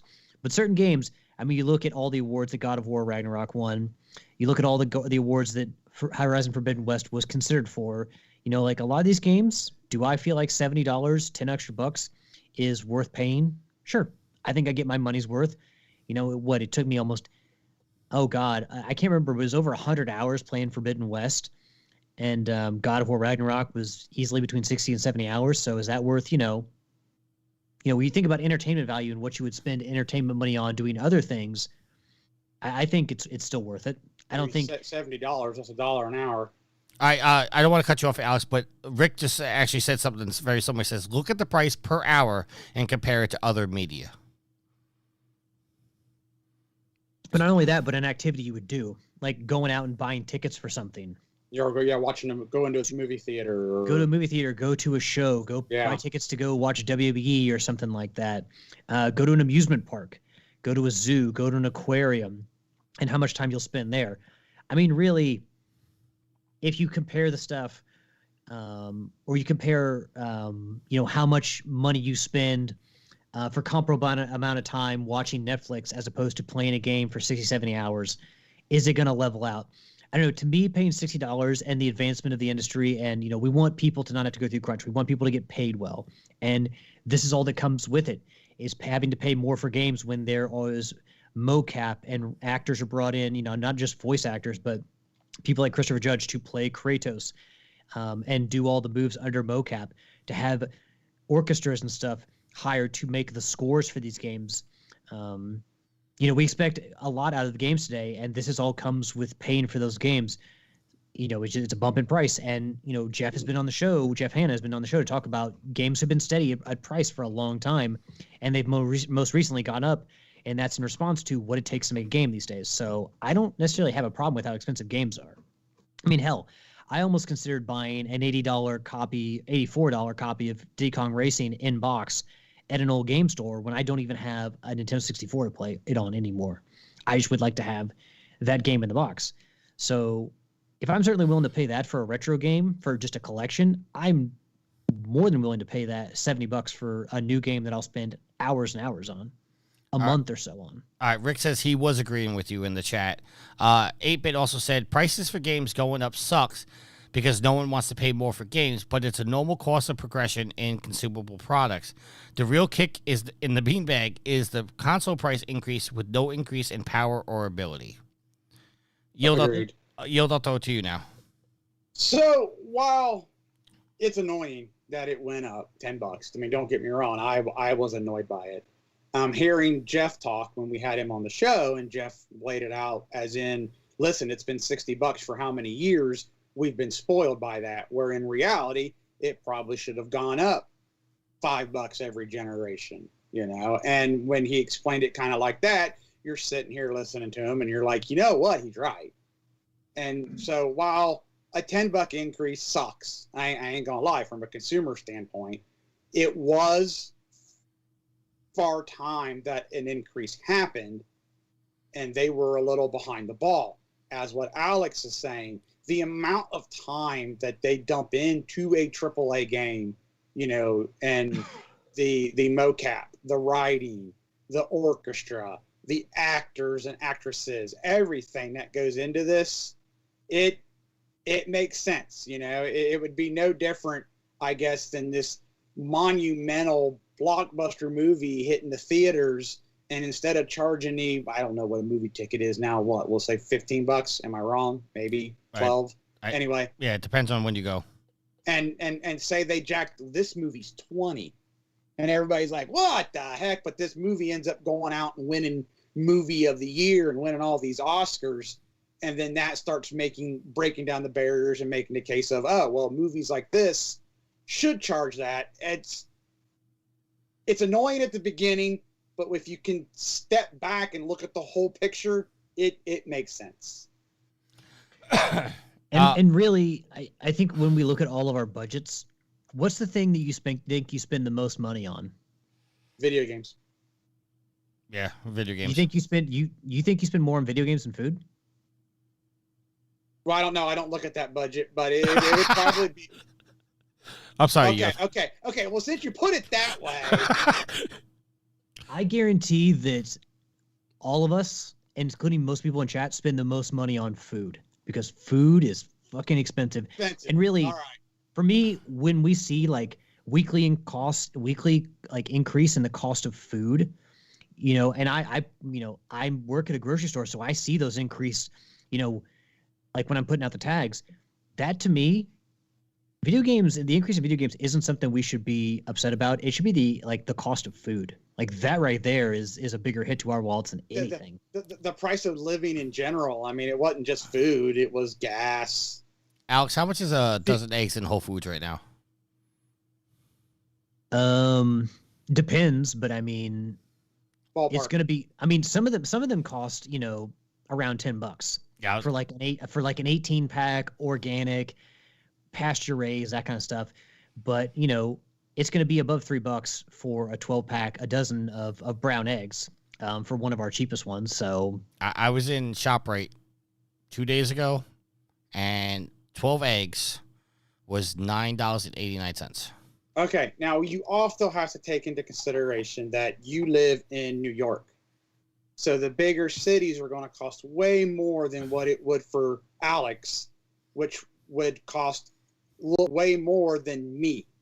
No, well, not only that, but to put into perspective for people, I live in BFE, Ohio, and Alex lives in a bigger town in Kentucky, and Tricky lives in its own state. You chuckle, but New York is basically its own state within New York. Tell me I'm wrong. New York City is its own state because anything upstate New York is not New York anymore. It's Canada. But well, not only yield brings up a good point, but also not only that, but I don't know if you guys have noticed, but there have been a shortage of eggs recently, and I'm sure that while we haven't raised our prices because of that, egg availability in some places, I have heard around town that some stores have raised the prices of their eggs because there's a shortage. So that also plays a factor into that. But, so, some comments from the chat. I don't mean to cut you off, Alex. I'm sure it costs more for the components for PS5. Oh, excuse me. He said, Rick says he agrees with 8-Bit Armor. The console developers should eat the cost of the console as they always have. He says, I'm sure it costs more for the components for a PS5 or Series X than they are when they're released, but Sony and Microsoft can absolutely afford to eat the cost to not look like dicks. He also says energy prices are going through the roof over there. Latin Legacy, who's also from New York, says, I'm fine with the cost of gaming going up. I mean, I was dropping $70 on some SNES games when my hourly pay at that time for a summer job was $5.25 an hour. My mind was blown that people bitched about the cost of games going up when people are making more than that now. Then again, I'm from New York City. He can go clean up dog poop for like $20 an hour here, where Rick says, I will come clean up dog poop right now. He's checking flight prices. 8-Bit says it's actually the opposite, Rick. As time progresses, most parts get cheaper due to bulk buying and smaller from redesign. Yes. Rick says, not in the current climate, I'd imagine. Now, I only say this, I only read all that because we've said many, many times that when a Microsoft or Sony, they release their consoles, they're always selling their consoles at a loss. Yeah, because they want to get as many units into a household. Right, because they make more money off of video game sales, off the software. Yeah. And that's how they recoup their money. Now, with that being said, the chip shortages for the PS5 and for the Series X and all that stuff, all that plays a factor into it all.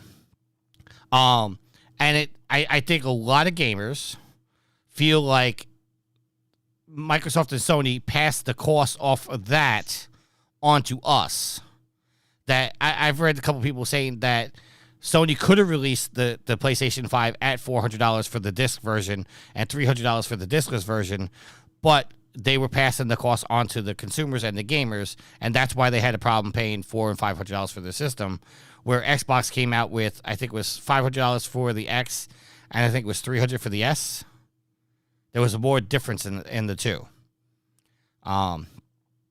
So I don't know how I feel about, like, I don't care about games going up. And I'm not saying that because I'm like in a privileged position where I have a good pay enough job where the $70 doesn't really, the $10 extra doesn't really affect me. But in this article, like it says, an estimate back in 2017 made by Jason Schreier, making a AAA video game costs then roughly about $10,000 per person per month. So game developers are spending close to $10 million a month to make a game.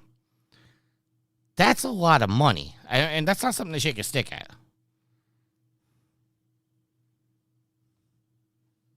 Well, and you figure most games don't sell, some games will, but most games don't sell, and what you're thinking, Alex, not to cut you off. Back then, we can all say, because, we grew up through that era, that there were only certain games that caught fire back then, and a lot of games were if they weren't pimped out on like Nintendo Power, there were a lot of games that were underground games that you heard through the grapevine or through friends of friends that if you had that many that played games, but you get what I'm saying. So I would say it was harder to make money back then because there was kind of a plethora of games, but the market games that I would find here in Ohio, Alex may not find in Kentucky, and Tricky may not find in New York. You know, whereas I think now, as you can see with the online store, you can get any game anywhere just about. So to me, it would be easier, even though there is a heck of a lot more games available now, to have the opportunity to make your money, where back then it was a very big risk. Does that make any sense, what I just said? Yeah, but I think I think when it comes to New York, just to go on to your point a little bit, you're saying that a game there may not be available here. I mean, I'm not bragging or anything or in any way, shape, or form, but it could be argued right now that neither one of you guys would have a PS5 if it wasn't for them being available in New York compared to Kentucky and Ohio. Oh, absolutely. I mean, it's no lie. You hooked up me, Alex, and two of my buddies. Right. And it would have been a third if he hadn't already got his reserved on GameStop.com. So, I mean, you practically hooked up my entire group. Right. So, I mean, it goes to availability, and again, I'm not bragging, but I think when it comes to shortages like this and stuff like that, they tend to go to the bigger areas where they neglect areas like bumfuck Ohio. Absolutely. So I don't know. It's like I don't care about the $10 increase. I see it as just the cost of doing business as we move on. Let's see. Rick says in the chat, this is why Square Enix consider similarly good selling games as a failure. Because that was two games they said Guardians of the Galaxy and Tomb Raider were both failures. He also says the newest Guardians that you and Alex have played? Right. Okay. I got that for Christmas. I haven't played that yet. And then Rick says you can spend $100 million to make a game, then only get $120 million back after a year of work. $20 million is a lot, but 20% profit is nothing. Yes, correct. I would agree. So, all right. Real quick, the point I was trying to get at earlier. I'm sorry, I cut you off. When the average cost of a game you said was $10 million for, was it a AAA game or just it's $10 million a month to make a game that we're getting, like the big AAA games that we're getting now. And you think about how long it takes to make those games, years in some cases, and then that some games, you got to factor into that how many games are going to sell enough money to recoup or like make a good profit on that. But, so you've got to factor in like most games aren't going to sell more than 10 million copies. A lot of games don't sell more than 4 million, 5 million copies. For a lot of games, 1 million is good enough.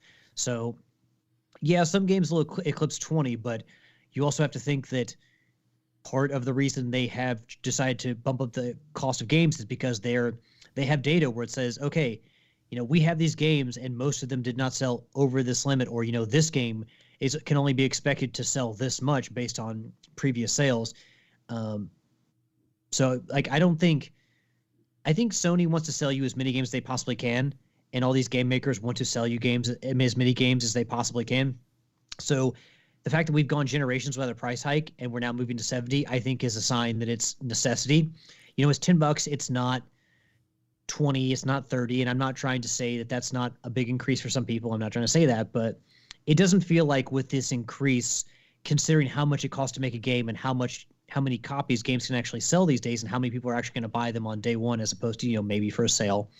It doesn't feel like they're trying to gouge us for money for video games by doing a 10% or a $10 increase. Okay, so. and I also want to bring something else. I'm trying to wrap this up, but there's another component of this that we didn't address.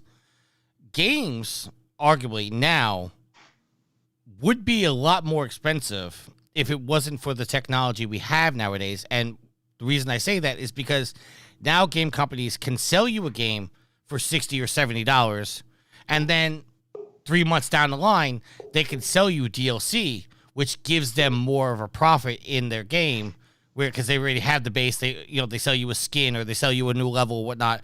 The availability of now being able to get DLC, I think, is also keeping the price down as well, because otherwise that $70 game for God of War, if it wasn't for DLC, so to speak, not that we're getting DLC for God of War that I think, but arguably you could say that game would have sold at $100 rather than $70 because they weren't able to make DLC in the past to release, new levels and stuff. I mean, that's a fair argument. Alex, do you agree with that or no? Yeah, I mean, I think that, not because the first God of War game did not have DLC. Right. And Horizon Zero Dawn had one DLC. Forbidden West had one. Well, so far one confirmed DLC, but it's a year out, so I don't think they're going to release more than one for that game if it's a year out, or a year after the release of the game. I think they'll move on to working on Horizon 3 after that. But yeah, I mean, DLC is another consideration. It's like, hey, we can sell people DLC if we get them hooked on this game. But then again, you look at the number of people that don't finish a lot of games, and you can see that even on the trophy rarity these days. You see how many people get the first trophy for like a story mission, and then you go down and it decreases for every single story mission after that, that's tied to a trophy. So while they can make more money off DLC, they also have to look at it and say, this is how many people are beating our game. So how many people are actually going to be interested in DLC? Trophy hunters, people who want to get 100% completionists, they will. But, there are a lot of people that don't finish games. So is DLC even worth it to them? Well, let me ask you two the question, and I know you're not going to have an exact number, but just ballpark it for me. How much you guys spend on Rocket League? I mean, I've missed one Rocket Pass, and I don't buy anything outside the Rocket Pass. So I do buy the Rocket Pass every time. You can earn your coins back to be able to get, essentially, if you buy the first Rocket Pass, you can earn enough credits in every Rocket Pass to buy the next one. Which is what I've done, well, all but once. I spend the $10 every time because I put my earnings towards, in-game stuff, in-game items. I don't, say, go drop $20 on the PlayStation Network and then go buy a goal explosion. But I will use the credits that I've earned to buy goal explosions and blueprints and stuff like that. So I think it'd be fair to say, I mean, Alex, you did buy Rocket League because you didn't get it free. So for like $20, I think. Right, and arguably you could say you spend another $50 to $60 lifetime on the game. Well, this is the 9th one, the 9th pass. So I'd say I spent at least $80 on the passes. So I'd say that it's fair. And I bought a friend, a copy of the game for Christmas. So I'd say it's fair to say that I spent over $100 at least once. At least $120 on the game. And yield, what do you think? Estimate. So let's see here. The car packs that I bought them on a Christmas sale. So there's 10. We'll say at least $10 because I bought several packs. The rocket passes are what, $10? Yes.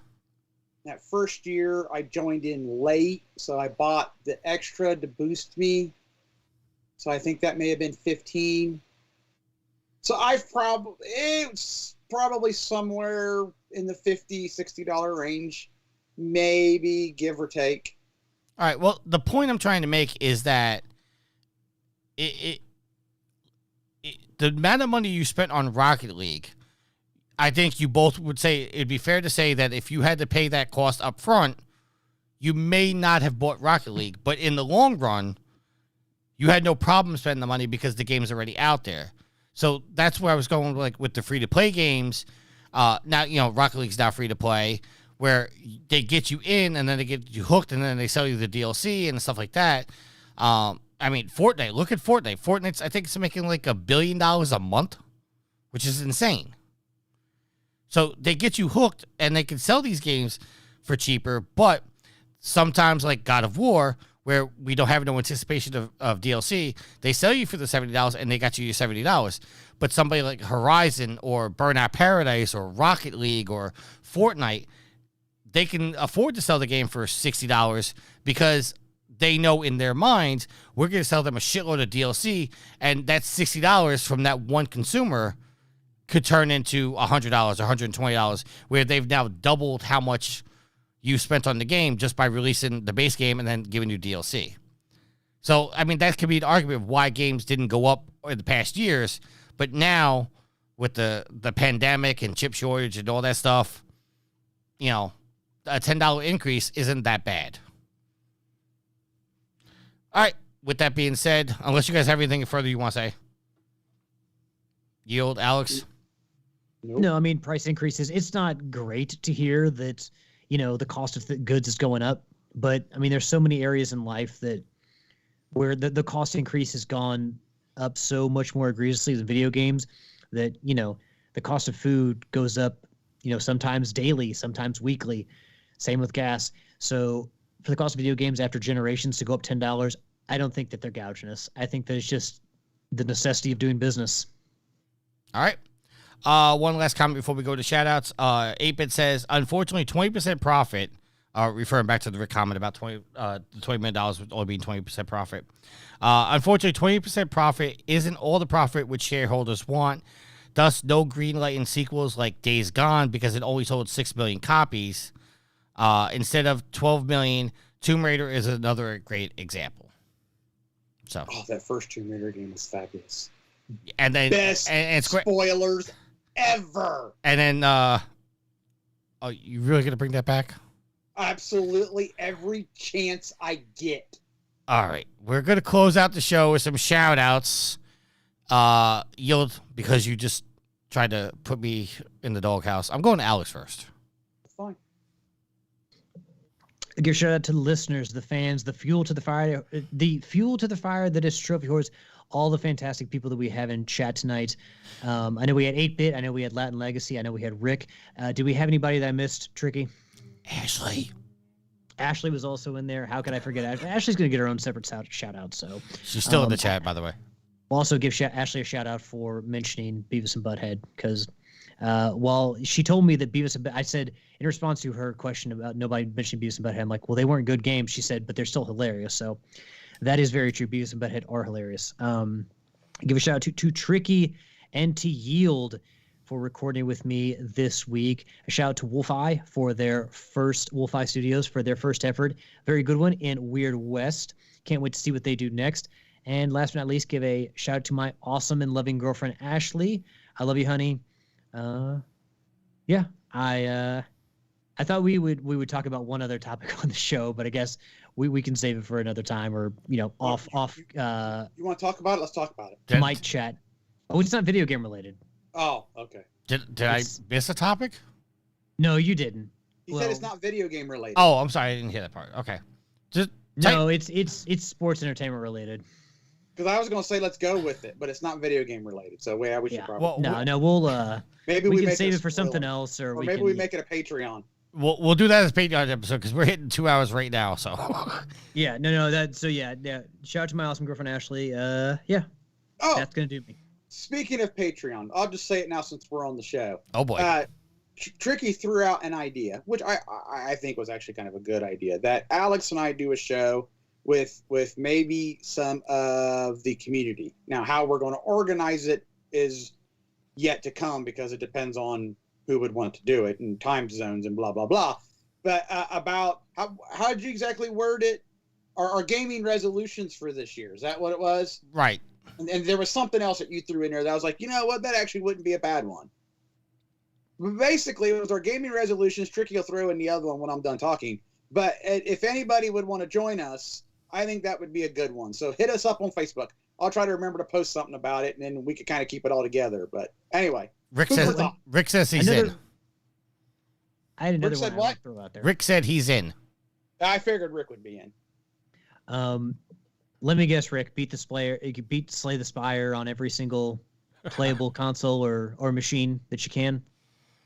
That'd probably be one of them. But no, I do have another suggestion. For a Patreon episode? For Patreon? Yeah, we could do have each host go over there, say top 50 games of all time, or top 25 or something like that. As long as IGN's not involved, I'm down. Of all we could each time? do Holy of all time cow. across all consoles. I That would take a as little long as- preparation. As long as we've been gaming, holy cow! Does it have to be like in any order? This is my favorite, or like these were the top 50 games? If you were like, hey, someone's starting gaming, and these are the top 50 games that you need to go play. I think like that? I think to torture yourself, Yield, and I'm always saying this to be fun. I think you have to come up with the top 50 games of all time, and then you personally have to order them. So you agonize over each choice. No, we'll just do what are your top. Maybe pick your top 5 Don't of all ruin time. my but fun, Alex. You see we're the? not gonna, Do you hear the frustration in Yield's voice right now? I know, that's why we're not going to do it. It's not necessarily frustration. It's like, good God, how could I rate some games higher than others? That's the torture. All right. I think what I would say is top 50 games of all time, not necessarily in any order, just your top 50 favorite. Doesn't even have to be the best games that you've ever played. You could just say, I really like Clay Fighter. And Clay Fighter is one of my top 50. It ain't great. It's kind of fun, but that's one of my top 50. All right. Rick says that's 3 episodes right there. All right. Before I go to Yield for his shout-outs, I just want to annoy him a little bit more because he threw that Tomb Raider dig at me. Proven Bot wants to know, did anything make you upset today? Yes. Yield made me upset by bringing up the Tomb Raider spoilers episode. All right. Yield your Wait, shout. is that the one you lost? Yes. I didn't lose it. Wait, he also lost another Patreon episode, the one that we did on the Game Awards. See, and like I said, for those of you who don't know the backstory to this. Oh, God, here we go. I'm trying to wrap up the show, Yield. What made that spoiler so good was that Tricky and Donnie had just finished the game like a week ago, and like I had just finished it like an hour and a half before we recorded. So like we were all on this Tomb Raider high, and we were all dying on our hills. Oh yeah, and it was really good. We all sung the praises for the game. We all had some we agreed upon, some we didn't. We all had our negatives, which we agreed and didn't agree. And it was a really good one. We all worked really well together on that one. And then it never made it out to all of you. And like I said, that's why it's the greatest spoiler that never was. It got lost in the ethos. I have no idea what the hell happened to it. It was on my system one day, and then it was just not there. And this was, of course, before we were holding on to our audio so it was published. So after like a week or two, it was like, okay, delete, get it off my, we were all delete, get it off the computer. And then we're like, hey, we never saw this. Tricky's like, yeah, it vanished. It just, and no one had their audio, so Tricky could redo it. It was just gone. Gone. All right, Yield your shout outs. So, as always, I would give a shout out to not only the Facebook community, but also everybody who hangs out in the Twitch chat while we do this live, or live-ish, as I use my quotations that no one can see. It's really cool, especially the questions that you guys threw at us. That was fun. A shout out to Prepare to Die or Scum, Homer Good Stuff, The Brain 76 for Diablo. Shout out to Nitro for some Rocket League and Deep Rock Galactic, and Alex as well for some Rocket League. And Tricky. I wasn't there when Tricky was there. So while you were there, I did not see you play. So therefore, I cannot officially give you a shout out. I will say Tricky does deserve a shout out because Tricky, Nitro, and I did very well in Rocket League. So surprisingly, I was kicking ass. I need video proof. It's on the Twitch stream. It's on the Twitch stream? Okay. Well, that's good. Shout out to Tricky and Alex for recording tonight. I feel that this was actually a really good episode. I'm sure that I am forgetting someone or something, but if I am forgetting you guys or gals rock, or your pimps or madams rock. And my last shout out will go to my Cincinnati Bengals for winning back-to-back division titles for the first time ever in not only franchise history, but my lifetime. So I'm kind of happy. All right, before I do my shout-outs, 8-Bit says a good Patreon episode. A top 25 games list of all time, but all three of us have to agree on the placements. Ooh, ouch. That could be a fun episode. Ooh, wow. That could be a fun episode. That could be a few hours. Us arguing back and forth. Arguing back and forth. This, what the fuck you thinking? This has got to be. Yeah. No, this isn't a top 10. What are you, dumb? Good shout out to Sweet Mama D. Shout out to Bree Cheese, who's her cousin, who stayed with me this weekend. Shout out to the goddess. Shout out to all the listeners. Thank you very much.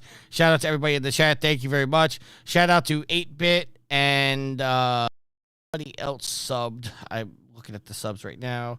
8-Bit and the goddess for their Twitch subs. That came through on this thing. Shout out to all our Patreons. Shout out to all our Twitch subs regardless. Thank you very much. Appreciate you guys all. And if there's nothing else, until next week, happy trophy hunting. See ya. Later.